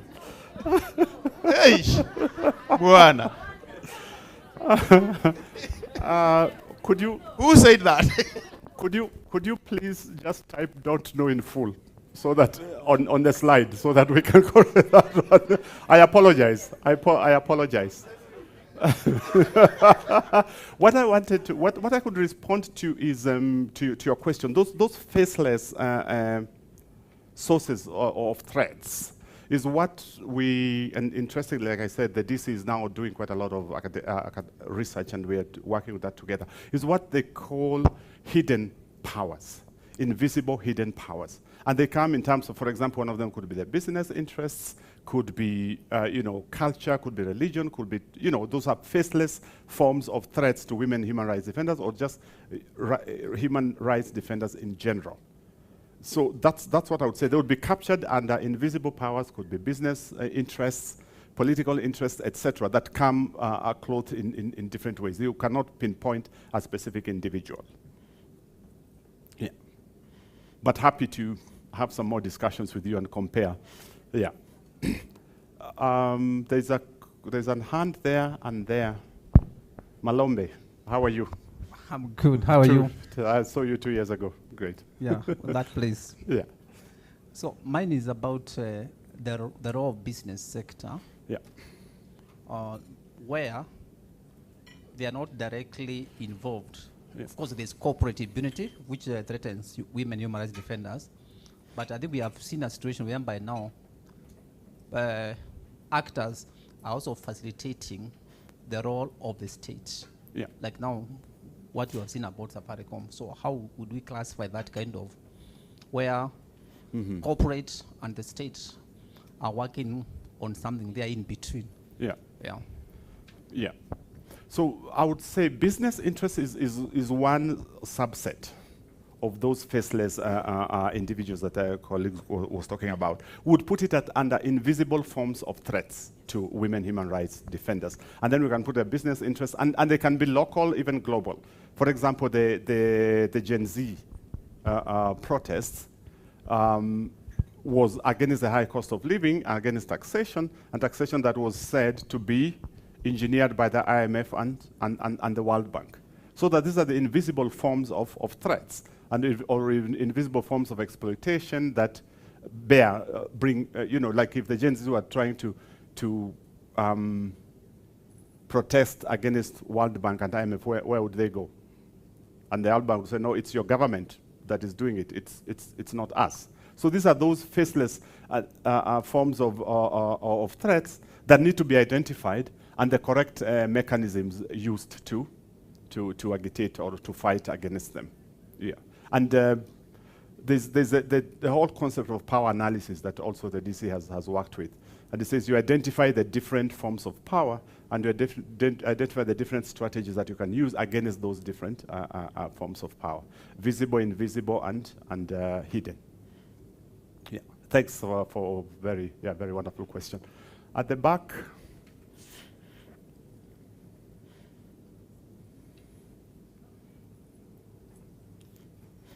Okay, thank you. My name is Georgina Wasike from Bungoma County. A point of concern, specifically I have a soft spot for people living with disabilities. A concern, did the study involve the persons living with disability? Were women with disability included in the study? Yeah. And also, my understanding is the participants were specifically women. Did you get an understanding from the other side of the gender? Did the male also give their contribution? Okay, thank you. Okay. Could you bring the slides up? If I was in my class, I would have asked you if you were here up to the end of the presentation. But it's with a light note, eh? The last slide, I said one of the limitations of this study is that we did not speak to the males. And that would be our next stage. Because to get a complete picture of the gender, we need to speak to both male and female, and also the duty bearers. We also need to hear from the police and the people from the government what they think about what we've found out. But important question, it simply reminds us that this work is halfway done. We are going to go to the next one. But also to the next question about women with disability, yes. We included purposely for in-depth interviews and the focus group discussions, we specifically went for women with disabilities and included them in the discussions. And that's why I talked about the feminist view, because the feminist view looks at the women, minorities, and the children. And the women with disability are always marginalized. And we had stories from them that are completely unbearable. Because you find men or even security agents attacking them based on their disabilities. Somebody saying, oh yeah, wewe hata mguu ilikataa kutembea kama ya wale wengine ndio sababu unasumbua. So the society exactly attacks women with disability or those with disability, like we say, hitting below the belt, which is something that we talk about sensitization of the society and the community at that level, and the sensitization of the security agents. Women also, those with the disability, face even being female and with a disability. You are protesting, and the police come, and everybody is running away. And either you physically impaired, they can't see well, or they have a physically handicapped, so they cannot run away, and when the cops come, they just clobber everything inside. So those nuanced observations and analysis are very important in this kind of work. So, yeah, thanks a lot for the comment, the question. Here. Thank you. My name is Ignatius from Shield for Justice. Mine is not really a question, just to add to what my colleagues had asked about the silent threats. Mm-hmm. Now, coming home, we have the HRDs who work in the sex workers, for example, those who work around abortion rights. Now, we know that most of them, they get a lot of threats. And sometimes to find the source of the threat is very difficult. Some of those silent powers, from my experience, has been the church and religious organizations. You will not see them, you will not hear them, they will not come to your meetings, but behind the scene, they're the ones who are paying, supporting, and, fueling attacks against women, human rights defenders.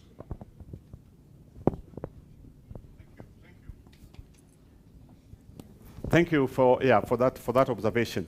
Kamau, I think the work on power analysis needs to expand. Yeah, because here we are talking about hidden powers, invisible and hidden, and they are quite strong, and therefore members of the civil society, women human rights defenders, need to be trained on how to identify those different forms of power, because those different forms of power call for different strategies to deal with them. Yeah. Here, then because of the time, we'll take the last couple. So if you don't put up your hand now, here, and then, yeah. It's nice to run away from questions. I'm a champion for change from Wajir, and I just wanted from my observation, the research you made, where I come from, sometimes just a scenario, I'll just tell you a scenario. Mm-hmm. Let us say a woman wants to contest for a post like MCA, women rep.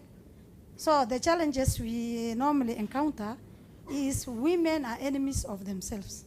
Mm-hmm. Likewise, have they told you that the women human rights defenders, they get threat from their other women? Uh-huh. Great. Can I take that one and then I answer both of them together?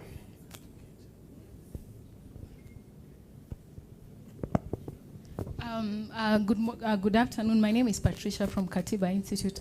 I wanted just to add my voice on the other, I know you have alluded to it already, but the emerging threat from the lawmakers, because we see, as much as we have a protected rights in the Constitution, but we see increasingly laws either being weaponized or new laws being enacted to further constrict the freedom of expression, assembly, and all the related rights, including threats to the media. Great. I'll respond to those two. Thank you. Thank you very much for those two good comments. So the lawmakers are also part of what we're looking at, because We already have laws that are being exploited to constrict space for protest, and also lawmakers day in, day out, because they feel threatened by the freedom. An unenlightened mass is always a threat to the lawmakers. So the lawmakers as a threat are also included in the study, even though at this particular time we can only report from what people say. But from further analysis and looking at the literature, lawmakers are included as forms of threat. Your question is very interesting, and we had lots of stories about how women actually sometimes can defend themselves against women human rights defenders. These are some of the scenarios we came across. A young woman human rights defender intervening in a case of gender-based violence. The man is there, he beats up the wife every day. And here you go as a young woman human rights defender and you say, this should not happen. You should take action against your husband. So initially the person being violated said yes, but then later sits back and is like, okay, you want me to leave my husband so that you can take over from me? So they say you go, you intervene, you go with the woman who is being violated to the chief, to the police and report, but on the way back, she goes back to her home and the case dies. And it's like, these young women who are not married are the ones who want us to leave our husband so that they can do what?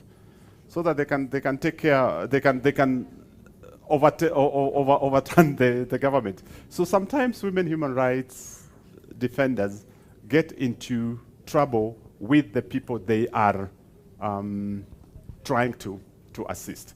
And there were many such cases. But you say, like, women human rights defender against another woman human rights defender. Was that your question? Or what I've already answered, yeah? Yes. And also, it's not just that, but also women human rights defenders, I didn't get a chance to speak to this, sometimes they get opposition from male human rights defenders on some cases.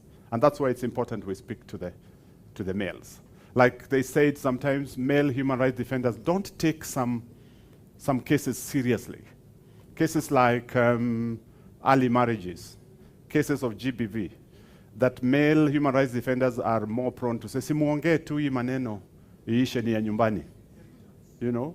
So, yeah, those are the kind of things that women human rights defenders go through, and we really need to bring them up and find a way to deal with them together.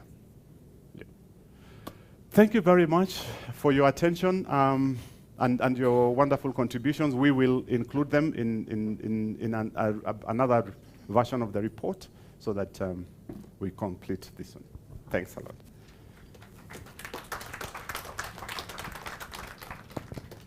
Thank you so much, Prof, for that. Now we want to do this officially. Colleagues, the ones who are supporting us here, please, can you come? And as my colleagues are coming, I know women, feminists, women defenders in this room are wondering, the coalition, have they forgotten which day it is today? You are wondering? You are wondering? This is our session now. This is our session now. We are starting 16 days of activism with a bang. With a bang.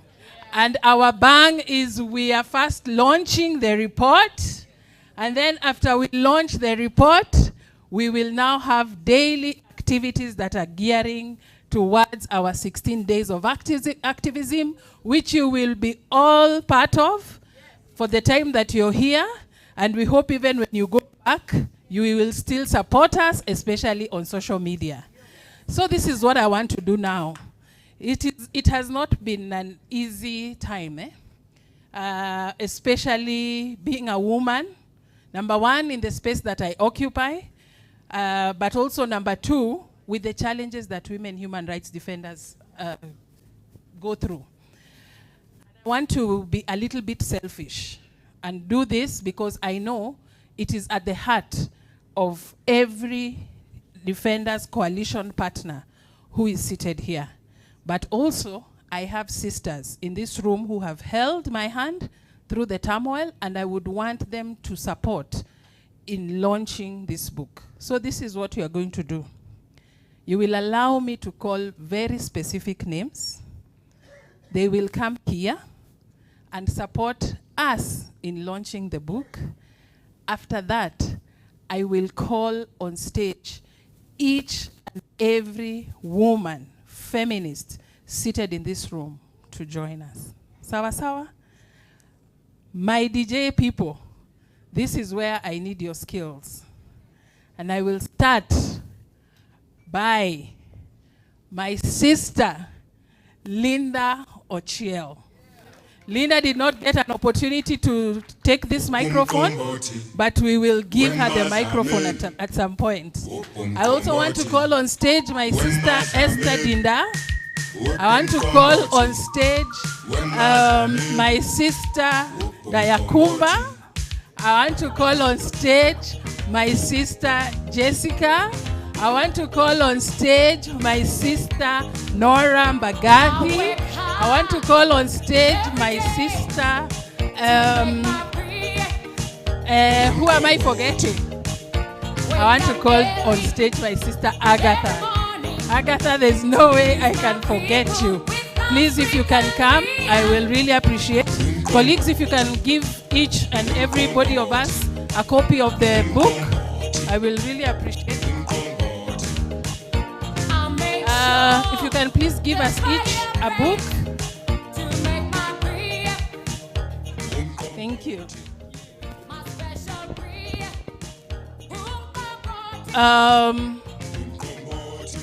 So, DJ, you are the baddest DJ. There's a specific song I had requested. Obino.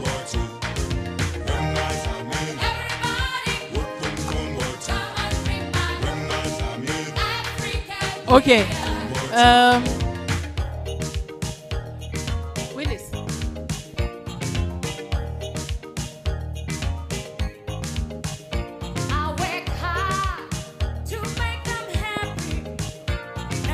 So, I have been called to order. Please come.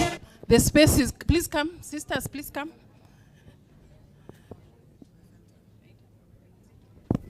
Yes, please come. This table we are using is extremely heavy, and I know we won't manage, so you can come this side.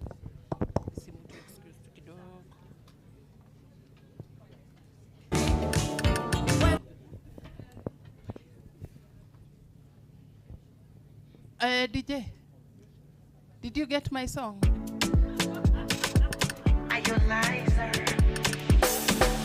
I'm a superwoman. I'm a superwoman. Yeah, superwoman. Superwoman. Superwoman. I'm a superwoman. I'm a superwoman. Yeah, superwoman. Superwoman.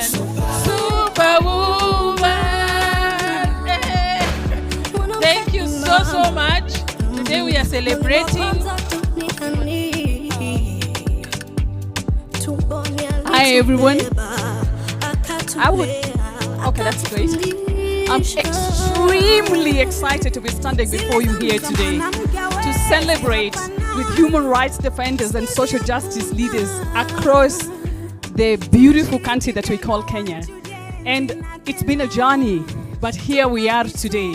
And we are here today with a very robust protection mechanism for human rights defenders, including persons with disability, women groups, and the indigenous communities, and even community protection mechanisms. And as I stand here, I'm so proud because 9 years ago, it was a different story. And we've walked this journey. Every pain of it, every joy about it. And here we are. So, really, I am a superwoman with these women. So we are super women. 1, 2, 3.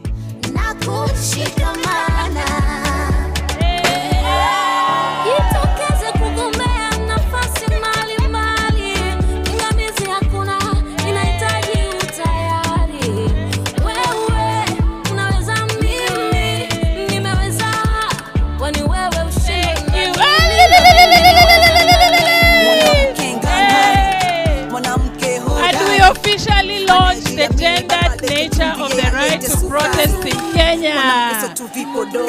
Can all the women please join us on stage for a photo?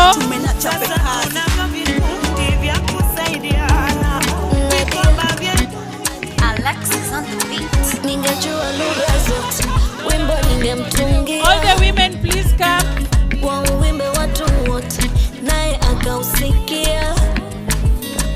Mtazame shepu yake inavutia Adamu, wakijua ana wake wanapoteza fahamu. Anajua hadhi yake tena anayo nidhamu, ni mwenye bidii zake hufanya kazi kwa hamu. Mwanamke mpambanaji, mwanamke hodari, mwanamke anapenda kazi, mwanamke ni jasiri. I'm a superwoman. Photographers, are we good? Can you see us? I'm a superwoman. We go behind. Please move behind. Then I'm a superwoman. I'm a superwoman. It's friend. She gon' find a way, she gotta hurt it. But that ching is only the Messiah. And for her baby, she knows she better. She's not the type to sit around and lazy. All of the things that they said she wouldn't do, she did it times two just to prove that you could do it. Yeah, goddamn, you're a precious diamond. Tena anayo nidhamu, ni mwenye bidii zake hufanya kazi kwa hamu.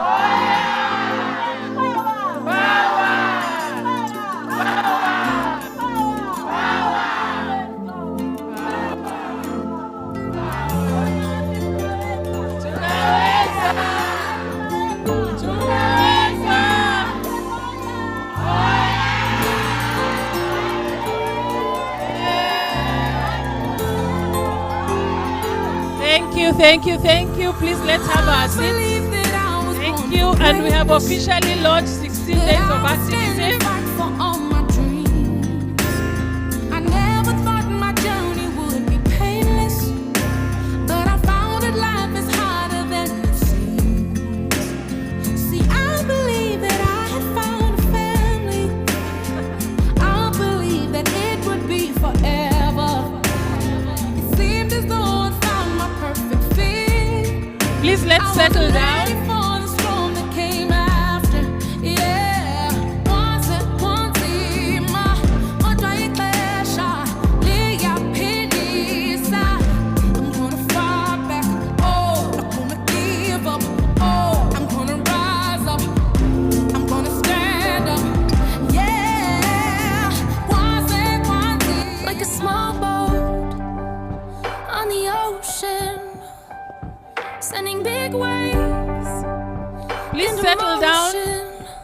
Please settle down. I have one very interesting last thing that we need to do together.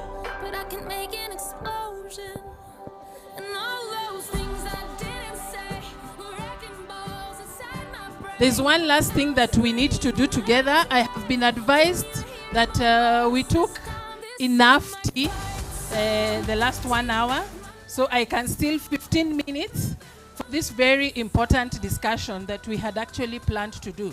And it has just come to my attention. Someone has asked me for the program for the day. Do you have your name tag? Please scan it. The program is there, and very many other information that you will need. And of importance, in that particular booklet that you will find in there is a code of conduct and safeguarding policy. We are in a space where we need to make sure that we protect each other, okay? And therefore, please scan it. The QR code is here. And if you have a problem and you can't scan it, my colleagues in the ICT team, they have a desk right outside there. It's called the Digital Security Help Desk. Please just go there and they'll be able to support you. Our 16 days of activism, we are also trying to make sure that we speak about movements. and what it means for us to be able to form movements that are workable, and how successful movements have been able to also move forward and make and have an impact on people and on the issues that they are trying to agitate for. It would be very unfair that after what we went through as a country, and especially human rights defenders in June, that we also don't take a step back and try to talk to ourselves and understand not what really happened, but how did people do it. I would want to call 2 people on stage, and I promise we will not take more than 15 minutes of your time. I want to call 2 people on stage right now. I want to call my very good brother, who at least I can brag that when he did his first spoken word on air, I was with him. We were coming from Turkana. We opened a justice center in the plane.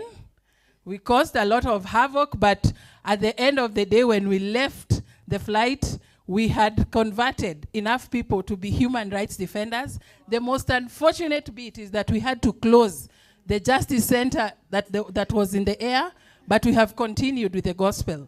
Willie Oeba, please join me on stage for a very brief discussion. And then I would like also to call another very good sister of mine by the name Hanifa. How many of us in the room know Hanifa or have heard of the name Hanifa? Hanifa.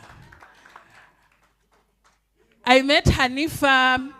Hanifa, when you're walking, I will say this story.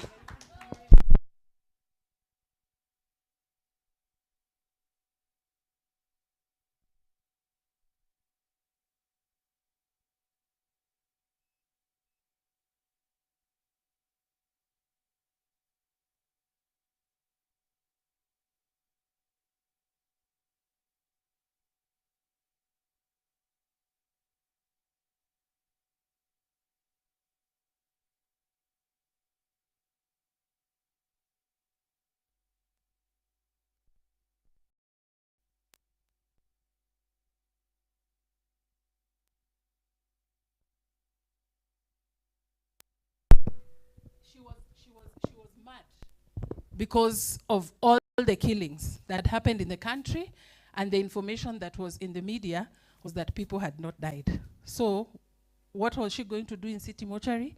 She was going to collect evidence. She will tell us if at that point she thought she was a human rights defender. I don't know.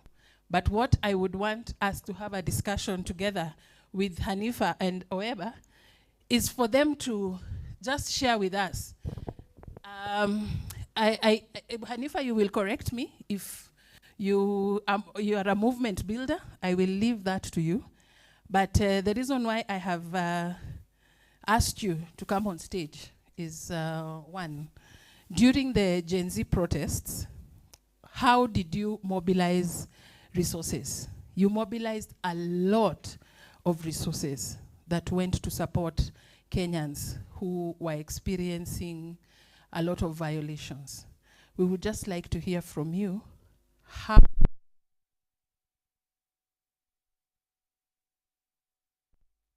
but before you do that, I know people would want to hear your voice.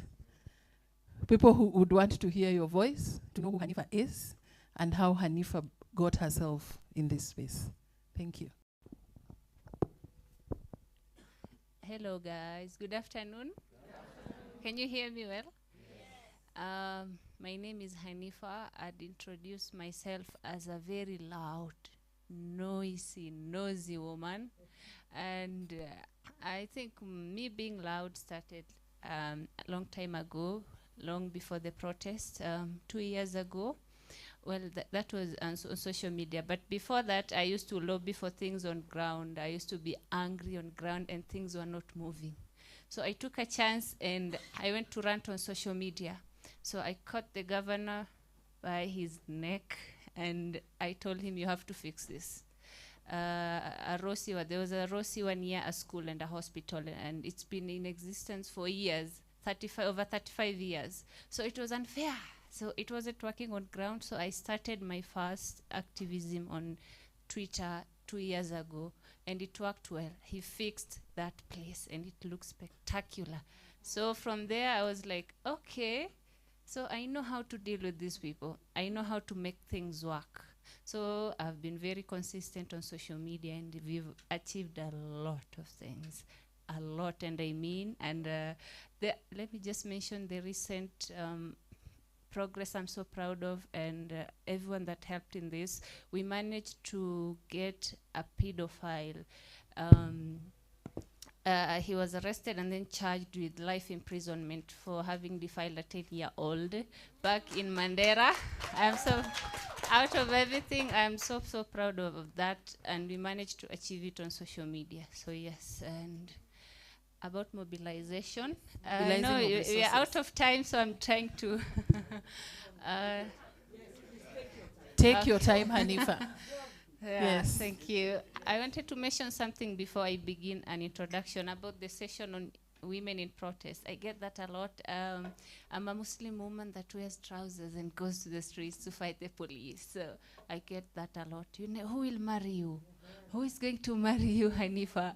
I get that a lot, and I would like to really encourage each and every woman who is seated here. Never pipe down. Do not bend. Woo. Do not be humbled. Woo.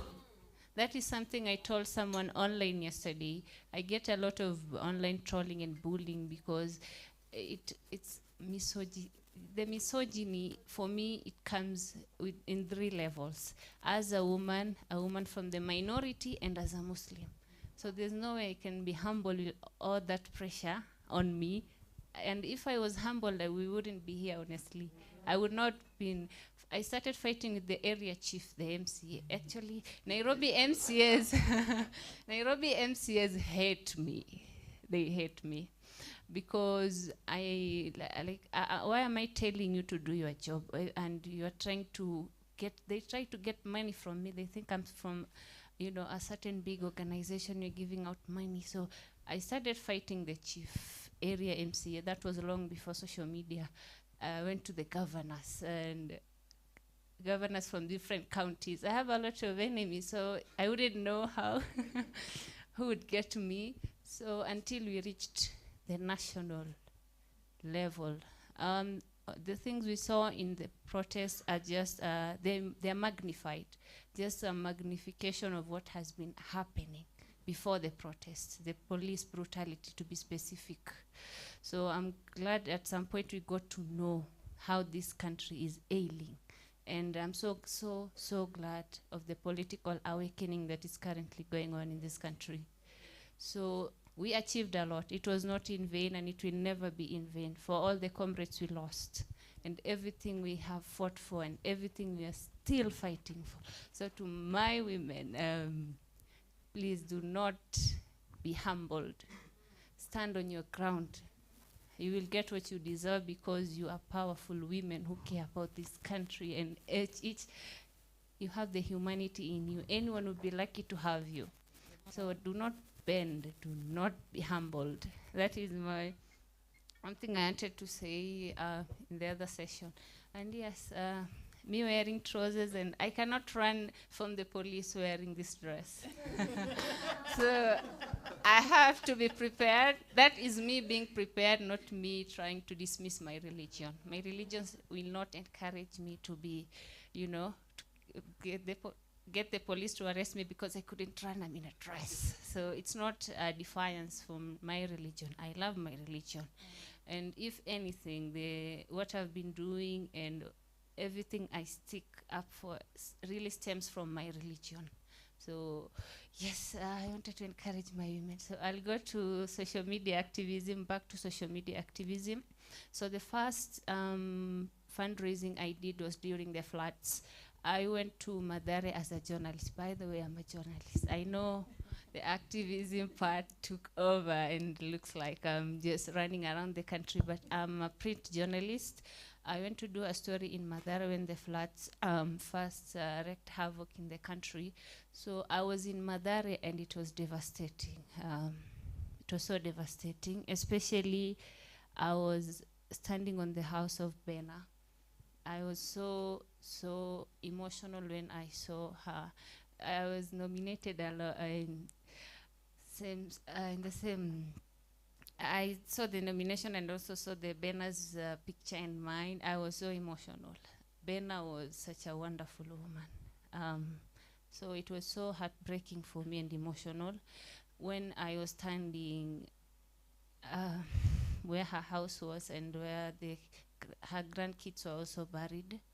It was so unfair because the duty bearers came and they just took pictures and left. So people, I'm telling you, everyone was crying. It was so sad. Honestly, my anger for this country and everything that is unfair, it keeps building each day. That it's so personal for me. Equality and justice is so personal for me in this country because I see it, they do not care. They just took pictures and went. So I didn't know how to go about it. I just told them, they were telling me to help them. So this woman was with her kids. They were all on the road with nowhere to go, nothing at all. So they were all telling me to help them. They didn't know who I was. I don't know this. I just said, I will. And I could not sleep that night. I said I had to do something to help them. I said I will, and they're depending on me. And there's no way I'm failing them. I really took a leap of faith and I told people, is there something we can do for the people of Mathare who have been abandoned by this government? And lucky enough, people told, I had to put my number out there first because for the lack of time, we couldn't start with the official means of fundraise. I put my number out there and wow. I'm always in awe. I want to say this. I'm amazed. I'm in awe of the Kenyan the generosity of Kenyans from abroad, everywhere. Basically, social media has been really incredible in terms of mobilization and fundraising. So we fundraised, and then I'd like to point this out. I said every fundraiser I've had, I've accounted for it publicly because everything I do, I just like putting things out there and just being honest and accountable. You trusted me. I feel that it is my responsibility to show you why. And it is my duty to show you how the money was spent. So the first money I got the mattresses, the blankets and everything, and then I posted the receipts, each breakdown, each day. So I posted the breakdown, so that built up the trust more. Like, okay, yes. So people contributed, and it was over 1 million. It was over 1 million. And that was before the protest. So over 1 million, and I was amazed. I was honestly so, because we helped a lot of people during the floods, and they needed it. So even the money that was left, we went and bought school necessity for the kids because schools were opening, and they were being evicted again from schools and church by the government with nothing. No uniform, no nothing, no books, no. So we bought bags, books, school shoes, everything for them. For the ones we could, because then I couldn't for the entire country, but in Nairobi, especially Mathare, Mukuru, and other slums, I tried to balance it out. But this country hates its citizens, honestly. And nothing made me realize that more during the floods. It is so unfair. And that is why it is personal for me. So after that, I think I'm really, I accounted for that money too, the blankets. Even KRA went after the people I was buying mattresses. So me posting the receipts made the Kenya Revenue Authority go after the sellers, the wholesalers. So I was in Kamkunji. Everyone was giving me eyes. Dole. She's here. So I'm trying to find out why people are not selling mattresses to me. So they thought I was a snitch or a KRA agent. I was so mad. I tried to explain it that I'm not, and maybe I felt guilty because they one particular vendor had to pay over 50,000 to KRA again because they didn't have the receipt or didn't have the ETR. So that's one of the things I realized. As much as I want to be accountable online, there are ways to do it. There are other ways to do it. So that's the first lesson I learned. I tend to be quite emotional on social media. I encourage you not to be.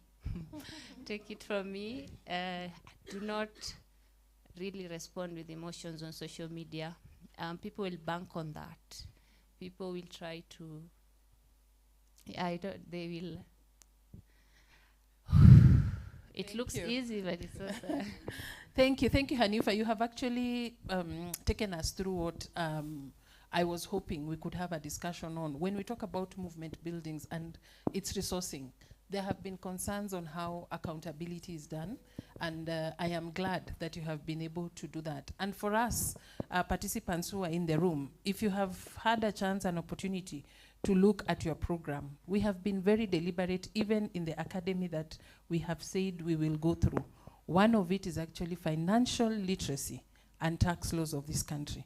Because we have seen the sort of attacks that come our way as human rights defenders. You have just heard Hanifa has said she has done good work, but now the government goes after what they would want to term as the legal battlefield. Did you pay your taxes? We also want to make sure that we as human rights defenders are on the good side of the law. Hanifa, thank you so much. We saw your accounting, especially for the Gen Z. Oh yeah, that's the biggest. Yes. The 31 million. I was How shocked. much again? I was so The shocked. Akumba did not hear that. How much again? I mean, 31 million. Over 31 million. Yes. We targeted 10 million, but we targeted 10 million, but we got, that's the third, we had a first one for Rex and Eva. Yes. We targeted 1 million, but got 3 million. Mhm. So that was for 2 families, but we didn't know the aggression and the brutality will, spread up to 60 family. So we had another Enchanga fundraise. We targeted 10 million, but got 14 million in hours. So it went and went until it was 31 million. I couldn't, for the sake of accountability, I had to surrender money to a more official platform called Mchanga. So we collaborated with the money, and I just forwarded the cases to them. So they were the ones who sent the money to, for the sake of accountability and me not being overwhelmed and making mistakes. And they did an incredible job. Yes. So it was fully accounted for and audited, and I posted it online. Thank you, Hanifa. Oweba, moving to you with the power of art that you have. We noticed that music, art, in all its forms, have been used to communicate messages, just the way you have communicated very powerful messages to us here this morning. If you could please tell us your view about art as a mobilizing power. How did that help, and especially during the Gen Z protests, how did art support in mobilizing? Viva Hanifa, viva. Viva. I can't hear you. Viva Hanifa, viva. Viva. Viva women, viva. Viva. I'm so much big on the power of women, and the power of one, Wangari Maathai, and my mom. I always say I'm my mother's legacy because I have seen it firsthand. So I use poetry to advocate for social change. And they say art is soft power. And when you're deemed to have power, people think you have more than you do. So you have to act in ways that will retain that power. What the duty bearers don't do.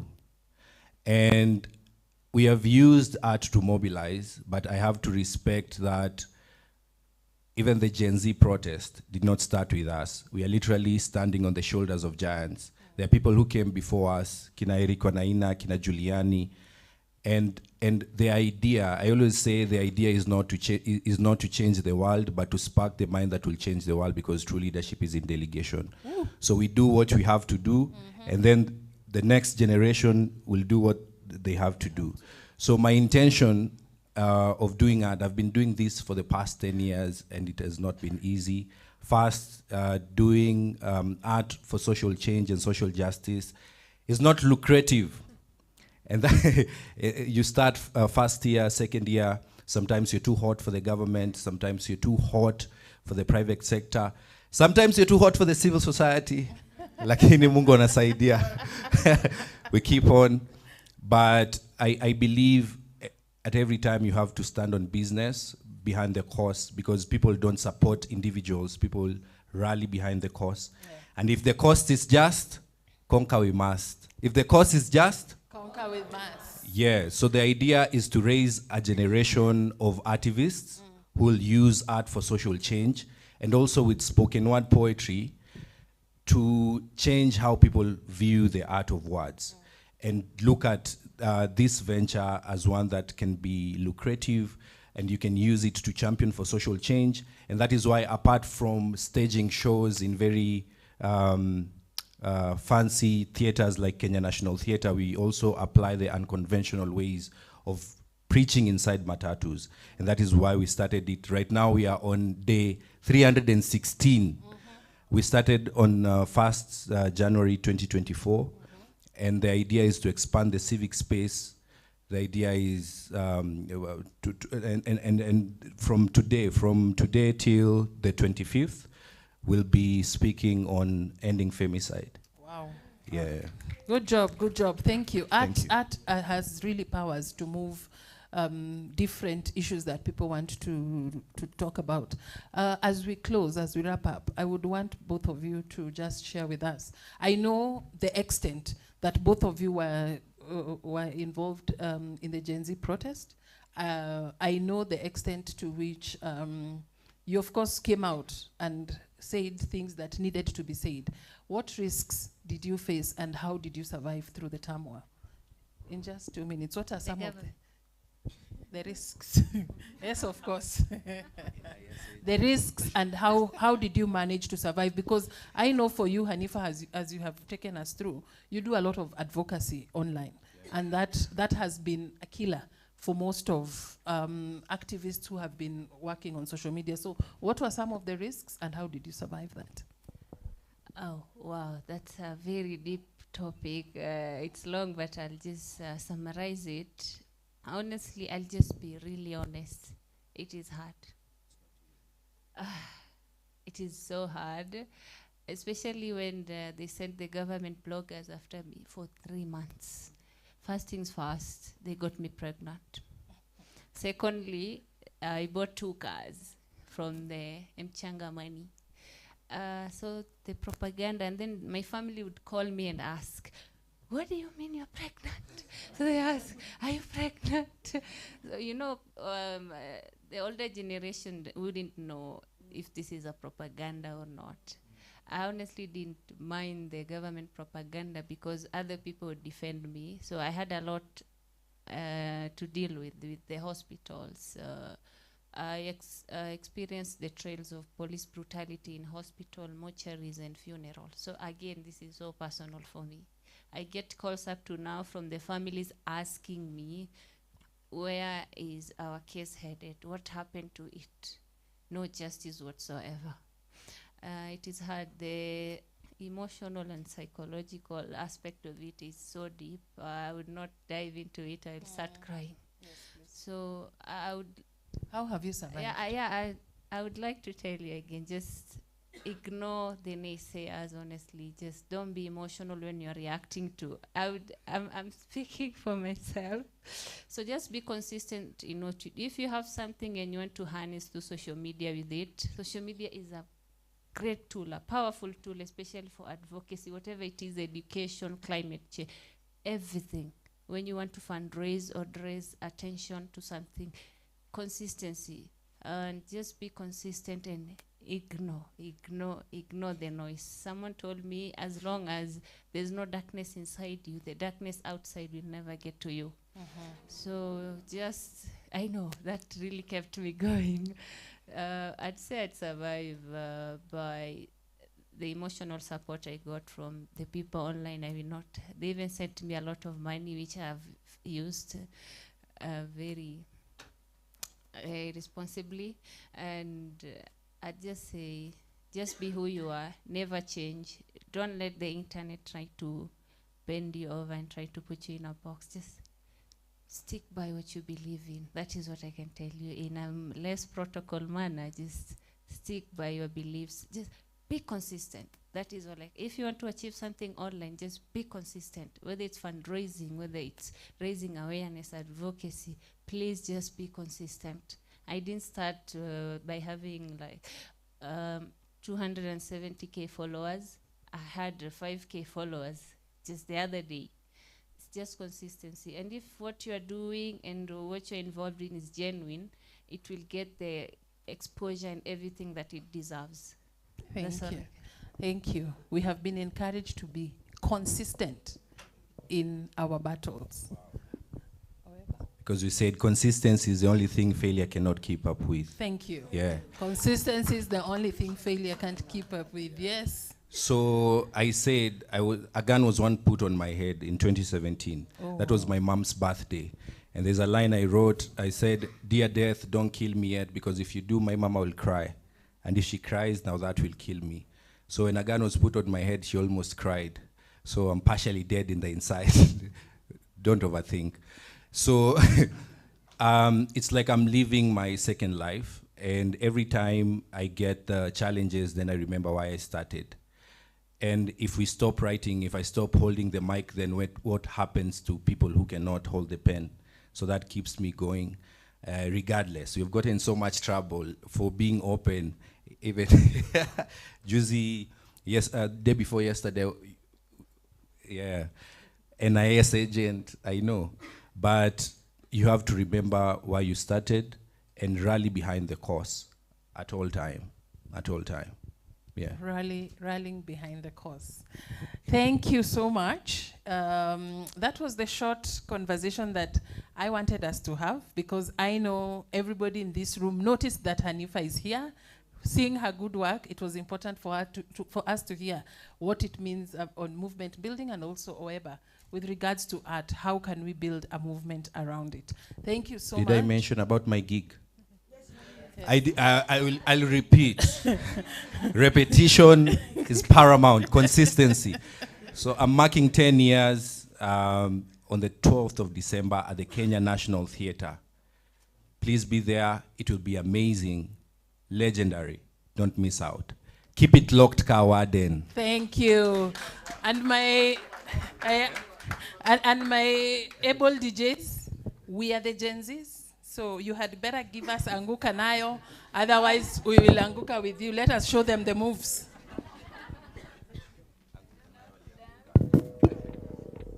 Oeba will be with us for the rest of the week, so we will definitely hear from him. Let me see what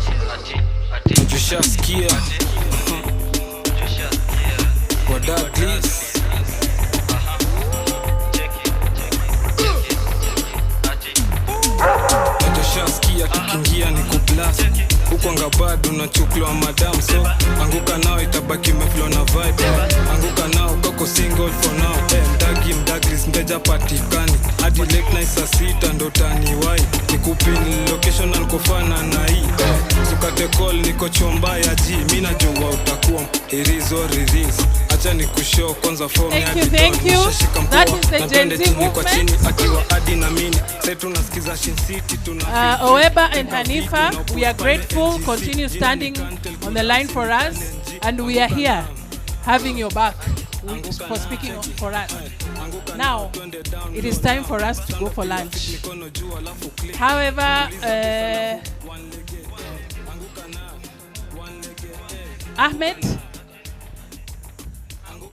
so we need to quickly have a conversation very briefly.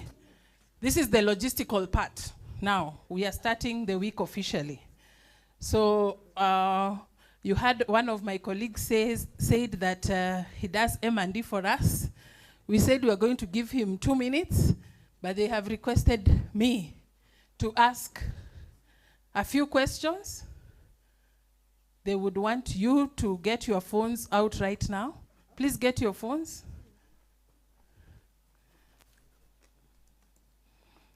Go to Mentimeter. It's a favorite. Go to Mentimeter. Oh, you can scan. You scan the code. Take your phone out. Go to menti.com. We are all on menti.com.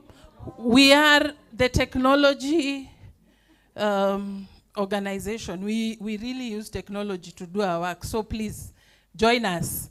Menti.com. We are there. We have the Wi-Fi. Okay. Okay, you people are very disciplined. Thank you very much. Your phones were off. Please put them on. Menti, the code, go back. Before the Wi-Fi, menti.com, we are there?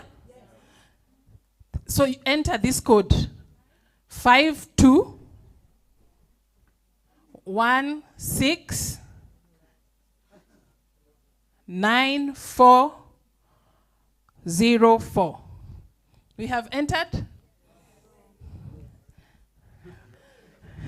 Okay, I've been told to take you pole pole.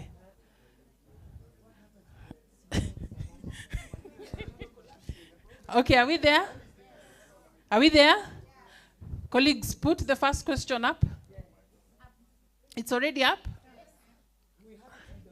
You have it. Okay, let me do mine. You already submitted? Please answer the first question. What's the first question? I hadn't opened. How should comrades address each other at the academy? Please put an answer there. We are now taking care of each other. How should we address each other?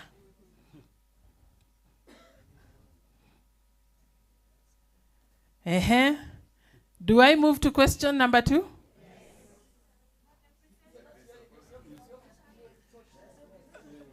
We are now seeing your...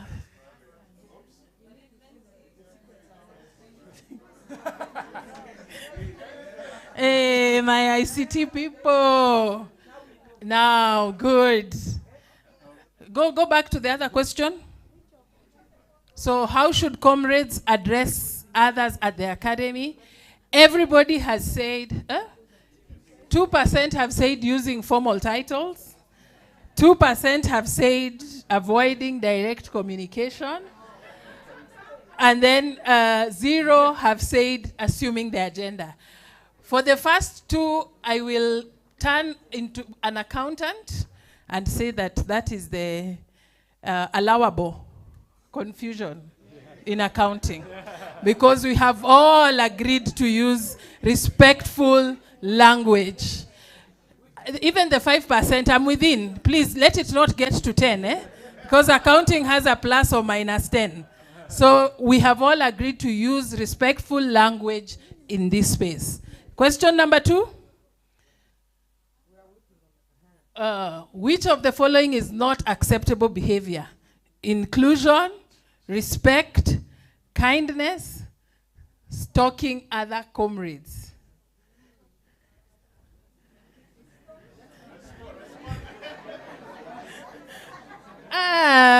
This one, I think, yes, this is now, it falls within my minus and plus, 10%. This is a mistake. Respect is not acceptable in this space. I think we have all agreed not to stalk each other. If you want to talk to someone, please do it in go and introduce yourself. Let someone know who you are and start your networking. Okay? Thank you. Next question. If a conversation is making someone uncomfortable, what do? You follow them, you allow them to leave the conversation, force them to sit through the conversation, address them directly. If a conversation is not conversationing, What do you do? What do you do? The eyes have it. You allow them to leave the conversation, okay? In this space, we are not forcing things. Ikikata ime? Ikikata ime? Asante. Next question. Who is responsible for assessing personal security risks? The participant, local authorities, other participants, Defenders Coalition only. Who is responsible for assessing their own personal risks? The who? Put it in that Mentimeter. Put it there. Tumekubaliana? No, it's not the Defenders Coalition only. We have a role to play, but most of it is from you, especially. It still falls within my negative or plus 10. It's still there, right? So for this one, we will go with the participant. Sawa sawa? Next question. What action do you take when you encounter any risks? Now, this one you write for yourself. It's not a choice question. What action do you take when you encounter any risk? You run. Put it there. We want to see them. We still have 0 responses. Good. You raise an alarm. You report. You call 999. You respond accordingly. You report to Defenders Coalition. You protect yourself. You raise an alert. You share. You assess the level of risk. You must go. Guys, we haven't gotten to must go yet. Relax. I've seen a must go somewhere. I have seen, by the way, there's also dial counselor. We also have